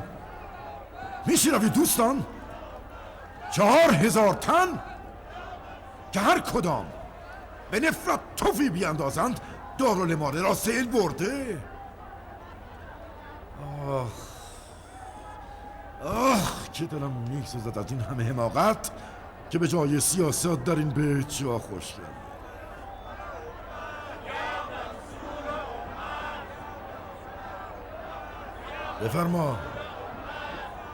بفرما جناب شم. این قیل و قال را شما قارقار 40 کلاغ میپندارید که میخواستید با پرتاب کلوخ همه را تارمار کنید؟ بله؟ جان نثار عرضی دارد امیر بزرگ. عرضت را درز بگیر مردک. لابد باز هم میخواهی چشم بدرانی و او کنی که دل نگران نباش امیر. آسود خاطر باش که مسلم ابن عقیل عرصه راستاتو ندارد. بله؟ ما با امیری بیعت کرده ایم که فاتح میادین سختش، فاتح خراسان ایران با قیل و قال مشتی پا برهنه باج نمیدهد امیر. انصافت را شکر شم. این قیل و قال مشتی پا برهنه نیست. رجز یک لشکر دست کم 4000 نفری است. گوش کن ابن حریس، این هیاهو بانگ تبلی میان تویست. جلال خالق، پس این جماعت مور و ملخ را که زایده؟ ننه من؟ ندیدی که از در و دیوار کوفه شمشیر زن می جوشید؟ این جماعت یک بسه است در برابر لشکری که از شام عازم کوفه است. به فرموده امیر 12000 شامی عنقریب به کوفه میرسند. شما از چه میترسید؟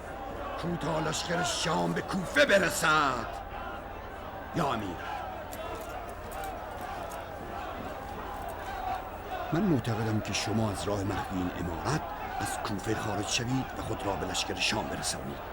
ما هم اینجا میمانیم تا این جماعت را مشغول کنیم.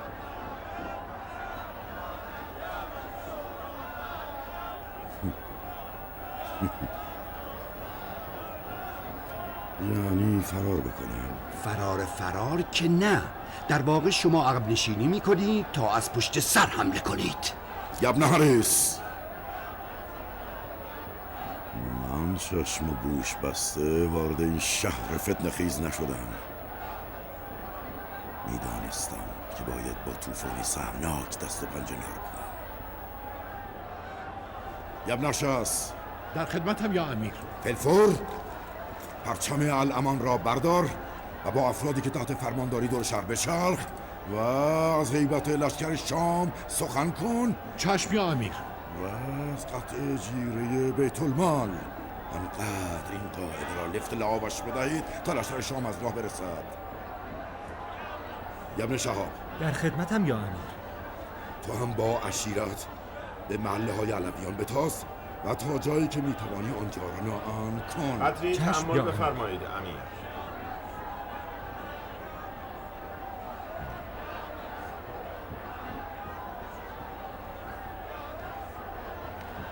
توی شوزب، تاره بینی و سحر و جادو جنبل خودی بیوی زنان است به نوع عروسان.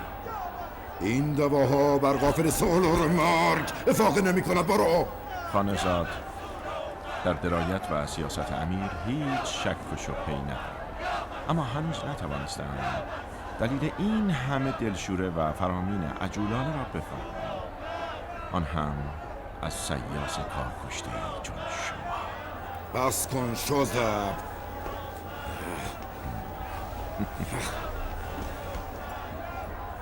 این واقعی که میشنوی یورش یک لشکر حداقل 4000 نفر است که آمدن تا نماز میت بخوانند بر جنازه خلفای اموی.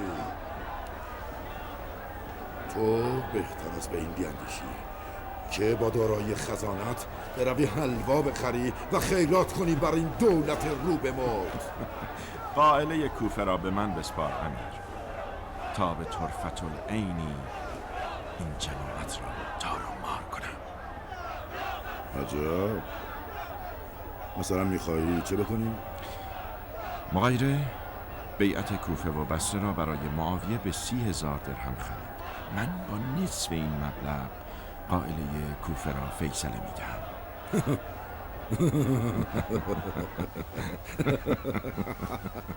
یا لالاجا، شما که چنین معجزه‌ای در آستین داشتید چطور تا به حال اقدامی نکرده ایدم؟ صبر کردید تا خطر به پشت دروازه های امارت برسد؟ باز چه دوز و کلکی سوار کرده ای جناب بیت المال؟ توقع داری باورت کنم؟ خود دانید امیر، گمان نمی کنم تا به حال کاری کرده باشم که خدای ناکرده باعث ضعیف شدن دولت امیر شده باشد. هرچه کردم مقدمه‌ای بود برای اقتدار امیر در چنین شرایط خطیر. حاضرم شاهرگم را گرونم. من روحیه این مردم هزار رنگ را بهتر از خودشان میشناسم. این بانک میتواند بانک مرگ باشد بر دولت ما. میتوانی این بانک را به بانک عیش مبدل کنی؟ بسم الله. بدون شک بهای این معجزه تو را میپردازم. بگو ببینم میخوایی چه بکنی؟ هرچه زودتر سران عشیره هایی را که حدس میزنید داخل در جماعت محاصره کننده اند احضار کنید تا بر کنگرهای کاخ حاضر شوند و با مردانشان حرف بزنند. ما آنها را میخریم، آنها توایفشان را. وقتی کوفیان بفهمند که خزانه کوفه بنا دارد دست و دلبازی کند و کیسه کیسه درهم و دینار خرج کند، مطمئناً از همراهی با ابن عقیل پشیمان میشوند و حصر را رها میکنند. همین؟ امتحان کنید. بسیار خوب. باشد تیریست در تاریکی. بیانداز ببینم چه میکنی. برو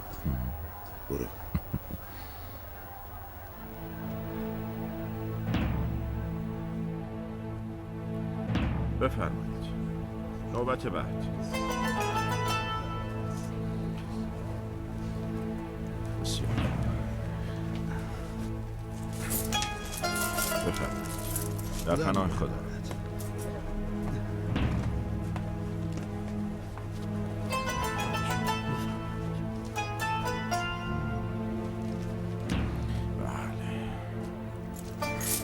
بفرمایید.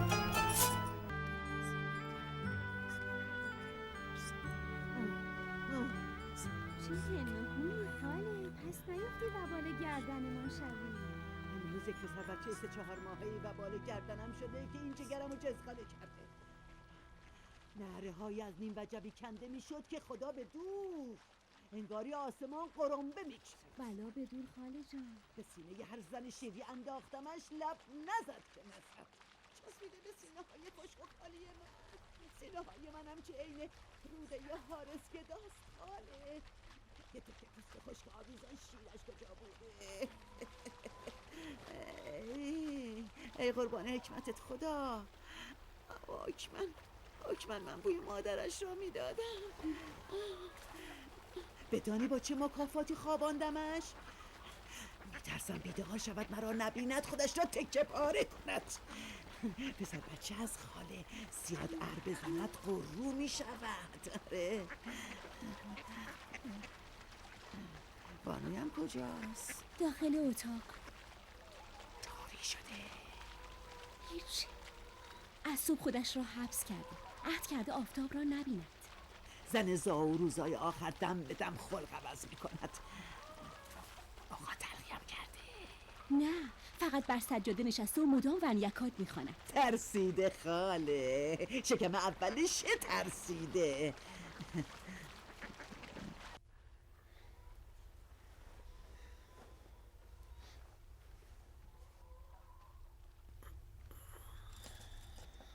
بهتره که چشم حسود کور بشه چشم بخیل.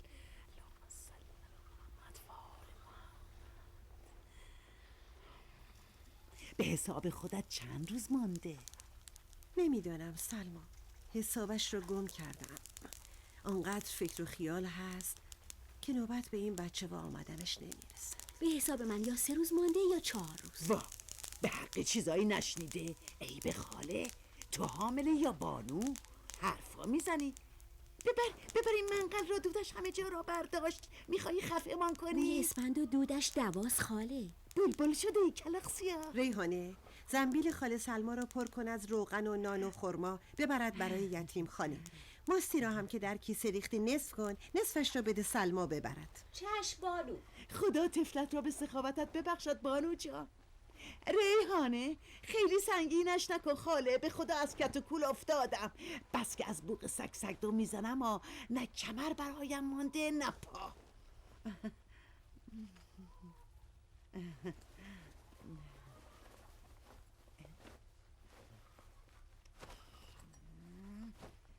بیا بانو جان، سرمه مکه است. هر وقت وضو میسازی از این سرمه به چشمایت بکش. روحت سبک میشود. اینقدرم فکر و خیال باطل نکن، برای بچت خوب نیست. چشمهای کور مرا چه به سرمه مکه؟ چشم حسودان و بدخواهانت کور. حیف از این چشمهای رشیدت نیست. چه خبر سلما؟ خوش خبرم عروس بانو. امروز مسجد کوفه مثل روزی بود که کوفیان با مولایمان علی بیعت کردند. قیامتی بود. دهن به دهن شنیدم که 18,000 کوفی با مسلم ابن عقیل بیعت کردند. خدا کند این بیعت دوام داشته باشد. کوفیان خوش پیشوازند و بد بدرقه. زهری که بر فرق علی نشست و جگر فرزندش حسن را پاره پاره کرد، زهر بیوفایی همین مردم بود. از قصر کوفه چه خبر؟ اخبار داخل قصر را که عروس بانو باید بهتر بداند. شوزب حرفی نمیزند. نه سلما، شوزب این روزها بالکل عوض شده است. روز به روز تلختر و عبوستر می شود. کم حرف و تودار. من هم حرفی میزنم یا نمیشنود یا با نیش و کنایه تحقیرم میکند. یکی دارد بین ما سنگ جدایی میاندازد. هی کار پسر مرجانه از عروس. خدا چشمایش را برقلم باند. این دوتا هم از گور آن جگر خونیست.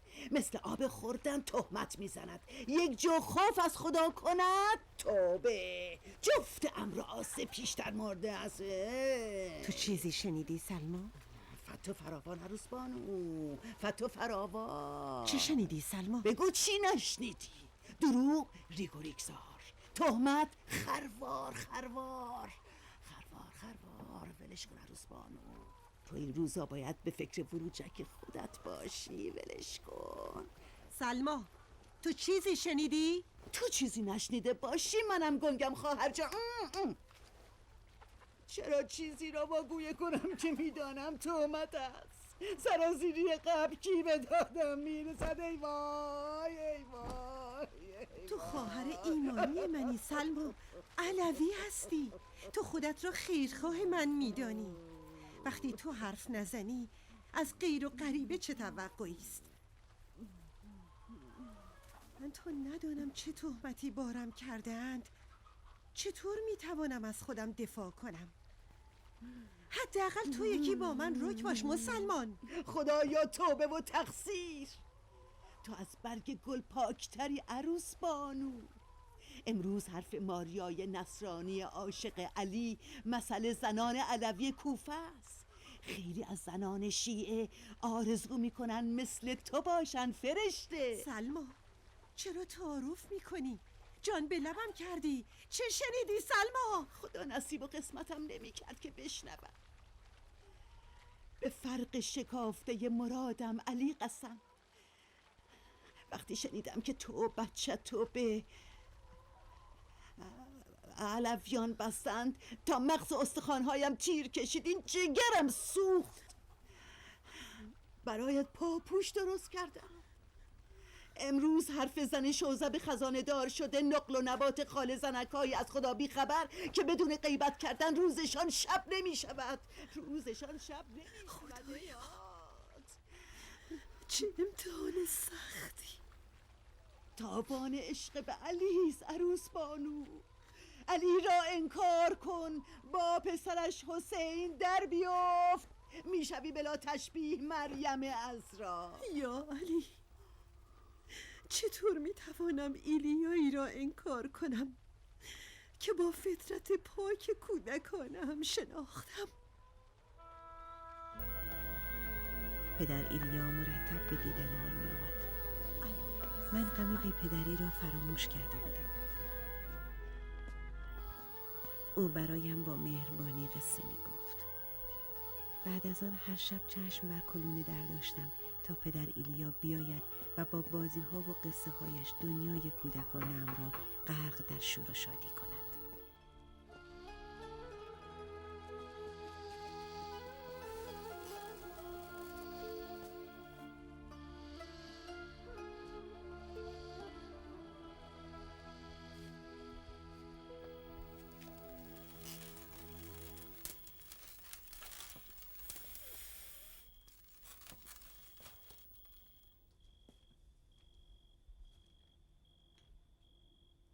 بیا بیرون ماریا جان. پدر ایلیا امشب هم نمی آید. حالا که بدقولی کرده دیگه دخترش نیستم. دلش بسوزه. دخترم او بدقولی نکرده. او من بدقولی کرده. 2 شب شد که نیامد. ببینمش گوشش را میکشم. چرا پدر ایلیا امشب هم نمی آید؟ او مریض شده دخترم. آخه تفلکی پدر ایلیا، دلم برایش تنگ شده. کجایش درد میکنه؟ سرش دخترم. فرق سرش را شکافته. از سرش خون میآید؟ خب سرش را خوب ببنده خون نیاید. بستند. باید برایش دوا ببریم. چی ببرید؟ شیر دخترم. دوای دردش شیر است. دخترم دعا کن پدر ایلیا نمیرد. خداوند به قلب معصوم تو نزدیکتر است.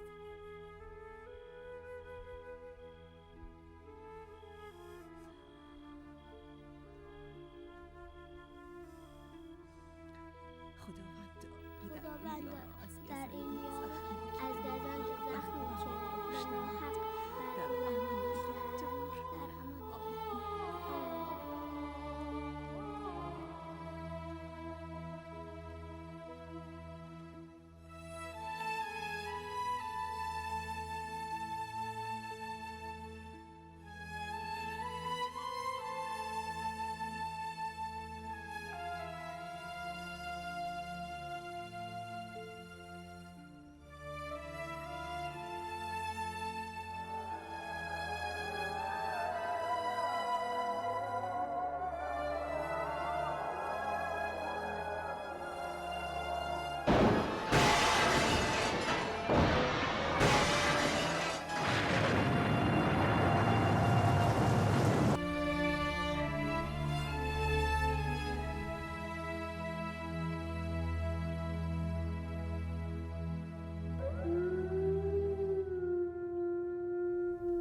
شنیده بودم شیرمردی بر خزانه کوفه امیر است که به هیچ مکری فریب نمیخورد و به هیچ طوفانی نمیلرزد و به هیچ چشمی وسوسه نمیشود.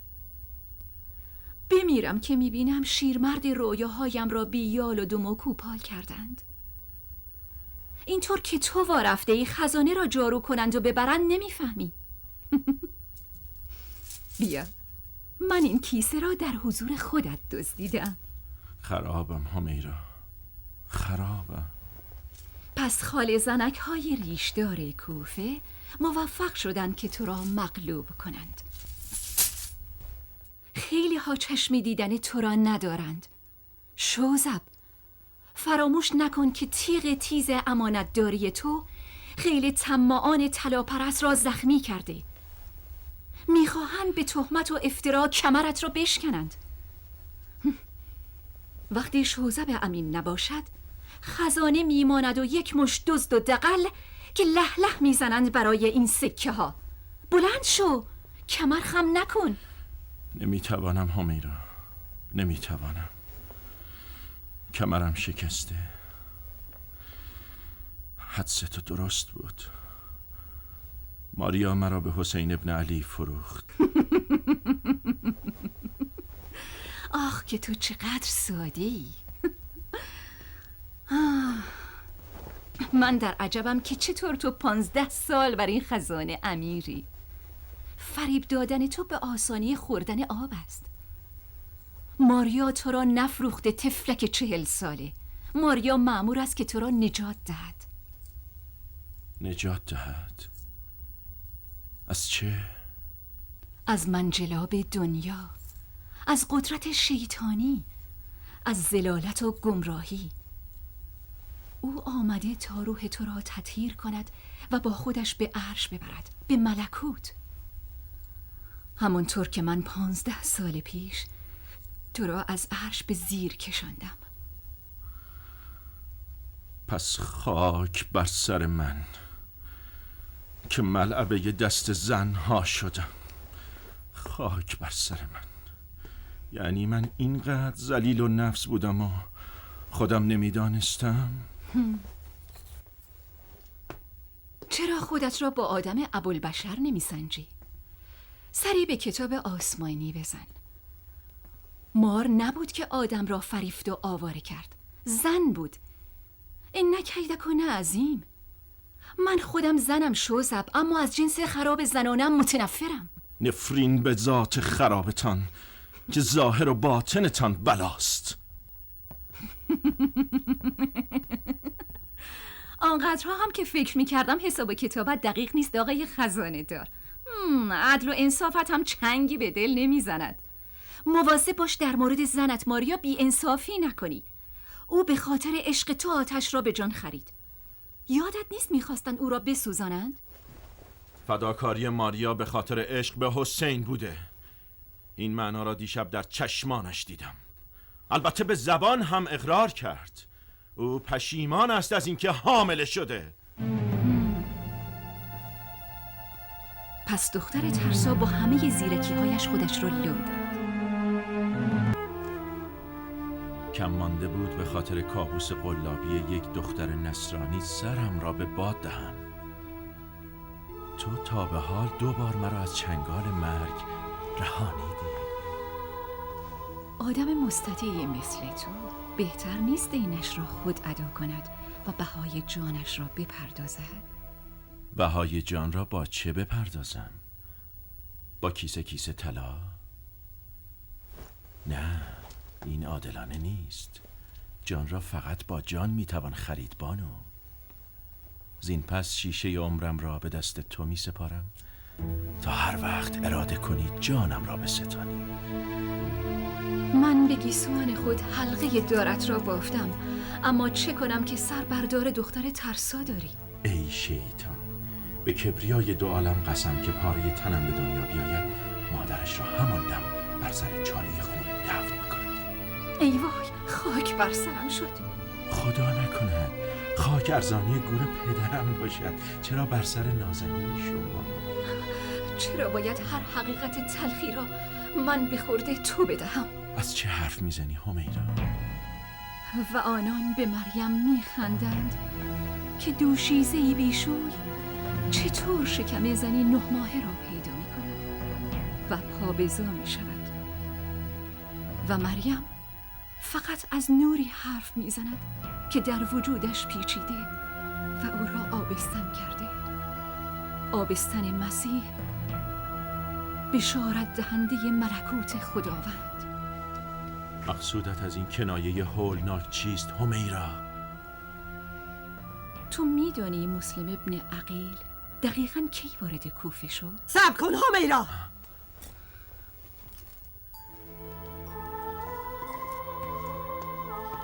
منتظرت بودم، اما نه به این زودی. حق داری مرا خراب کنی چون هوای منی، اما بستن این طفل معصوم به مردی که در شرافت و جوانمردی شهره عرب است فقط کار یک شیطان است. کاش در ازای این همه پلیدی و پلشتی مزد بهتری طلب می‌کردی.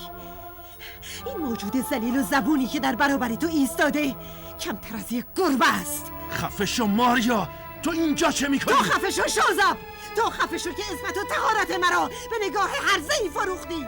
آه، نفرین بر تو، نفرین مردن سنگت، مردن سنگت. گوش کن دختر یهود، تو 15 سال با امید وصلت این سیاه بخت را به خیانت واداشتی و گم شدی. سرت به کدام این آخر بند بوده؟ خدا عالم است که من گناه ندیدت را نمیشویم، اما من جای این آقا را دیدم که نشان از مرد خاطرات کودکیم را به همراه داشت. او را مرید مردی دیدم که در انصاف و عدالت بی همتا بود. افسوس، اشتباه دیدم، اشتباه.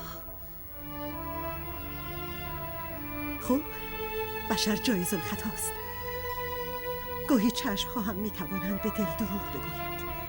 بیا، این گربه بی چشم رو ارزانی خودت می‌توانی قلاده‌ای زرین به گردنش بیاویزی که تا دم مرگ هم بالینت باشد و از کنارت جم نخورد. اما چنانچه تصور کردی مردی را به چنگ آورده که خوشبختت می‌کند، مغبون هر دو عالمی.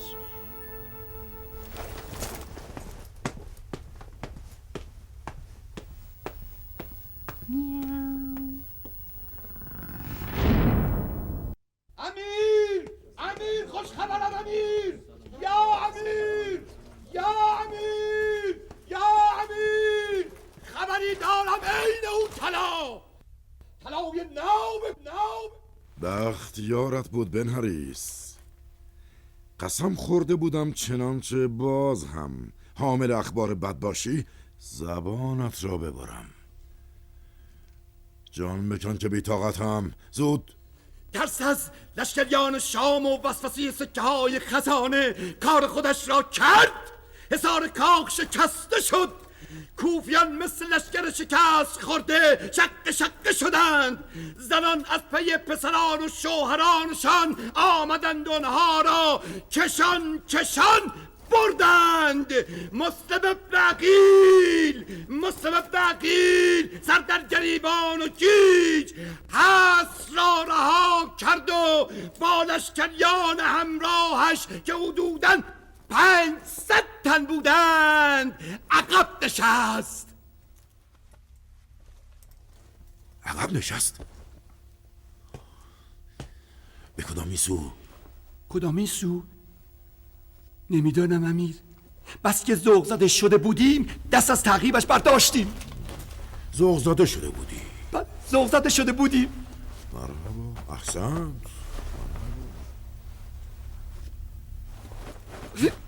از چی ذوق زده شده بودی سبک مغز؟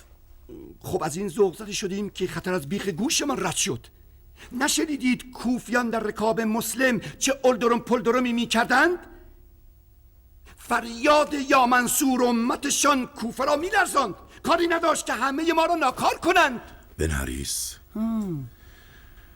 پس تو کی می خواهی دست از حماقت ها و خرابکاری هایت برداری؟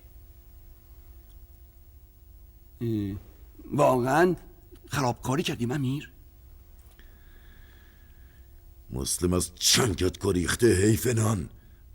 اسمش خرابکاری نیست؟ جای دوری نمی رود امیر. کوفه را قرق می کنیم، خانه به خانه را می جوییم. خیلی خوب، برو ببینم چه میکنی. زود برو. سمن و تو بن حریس، جانم. تا مسلم ابن عقیل را پیدا نکرده ای به این امارت نیا، و الا جفت پاهایت را می شکنم. برو. یا امیر. بن حریس، من مسلم ابن عقیل را زنده می خواهم. مبادا خریت کنی و او را بکشی. من سر او را نمی خواهم، خود او را می خواهم.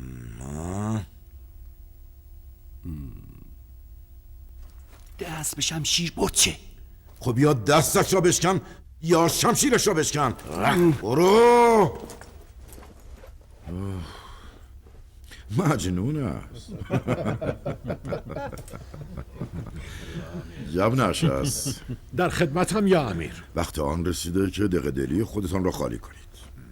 تمام شیوخی که پیشترک به ما و شما اهانت کردند مجرمند. شما از 7 دولت آزادید که بیعت شکنان را به روش خودتان قصاص کنید. اطاعت یا امیر. بفرمایید.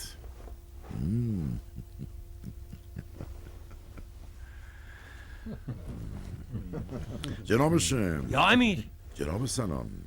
بله امیر. سلیمان ابن سرد خزائی، مسلم ابن اوسجه و مختار ثقفی از قلم نیفتند، مخصوصا مختار ثقفی.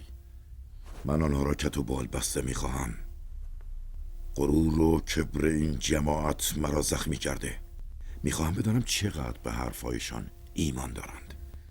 بروید و کوفه را از وجود این موجودات مزاحم پاک کنید. بروید. جهنمی بسازم که آنسرش را پیدا. یا امیر، به خانه که رفتم دیدم مادرم بیقرار است و مدام این پا و آن پا می کند. مثل روز روشن بود که دلواپس چیزی است و دارد آن را از من مخفی نگاه می دارد.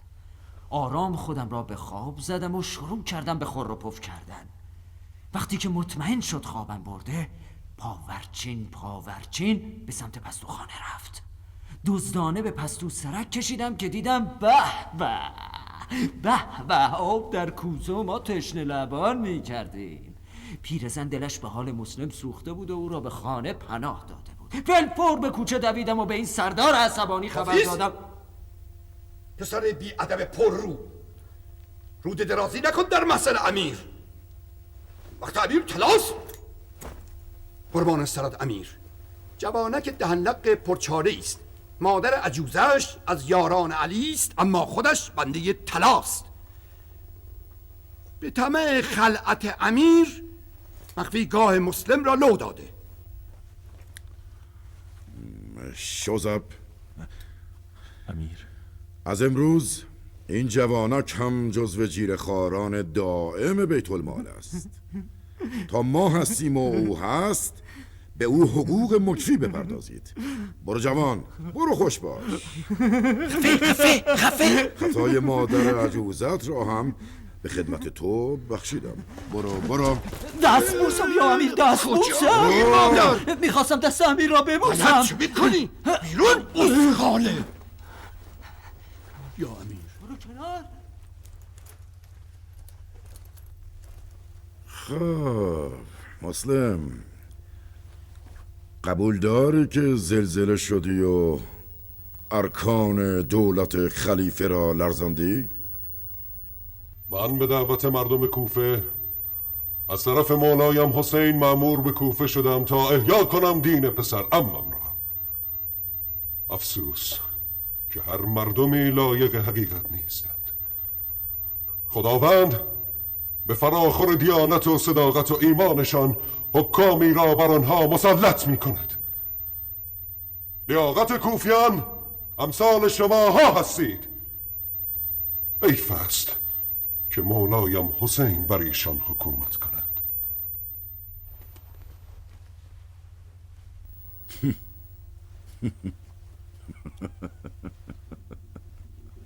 با همه این اوصاف یا ابن عقیل از من چیزی بخواه. از تو چیزی بخواهم ابن مرجانه؟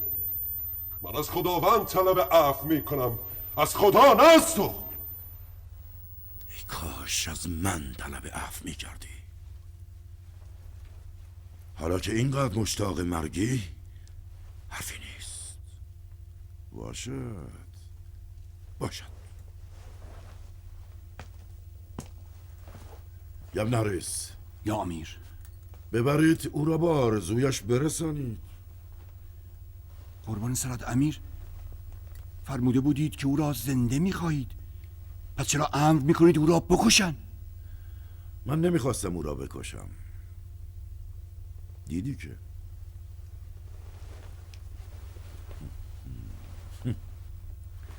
خودش خواست که بمیرد. با کشته شدن مسلم جنگ با حسین ابن علی قطعی است. شما هم بروید خودتان را برای جهادی عظیم آماده کنید. یا امیر.